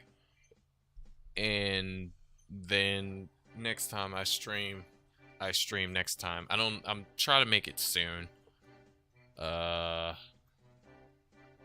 I gotta work tomorrow. So, but I definitely right now want to get my new tires on my board and see how they're gonna... See if I, A, can even get the shits on without super squeezing them into oblivion and, you know, not fucking popping my inner tube, and then B, seeing how my board feels with these new tires on. And then possibly going and working tonight, I don't know. But, yeah, boy, you hate to use Union Sam. Yeah, I don't really like Union Sam. It's meh. But anyway, boys and girls, that's going to do it for the stream. So I'd like to thank everybody ever so much for coming by, stopping and saying hi to your boy. I'm so happy I got the stream again for everyone. Thank you, Phantom, for helping me grind up a few little levels real quick. And like I said before, next time we come back, we're going to work some more on my Wind Enchanter. Slash try to work a little bit more on the Water Enchanter. I'm going to try to get some more gear for my Wind Enchanter so that way she can better handle solo grinding herself. I need to really work on my HP set so that way she can actually handle shit on her own. But yeah, like I said before, next time I come back, we're going to do that and try to do some more 2-slot grinding, because I'm still in the midst of grinding for 2-slot Kanzashi. Then I need to do 2-slot Gaiety Ring, and then I need to grind 2-slot Geokakuli and 2-slot Failwind. So I have a lot of shit I need to try to grind, but of course I have real life shit to worry about first before I have to worry about dead nearly 20 plus year old game. So anyways, I'll see you boys and girls later. Thank y'all for stopping by. I love y'all, and I'll talk to y'all in the next stream.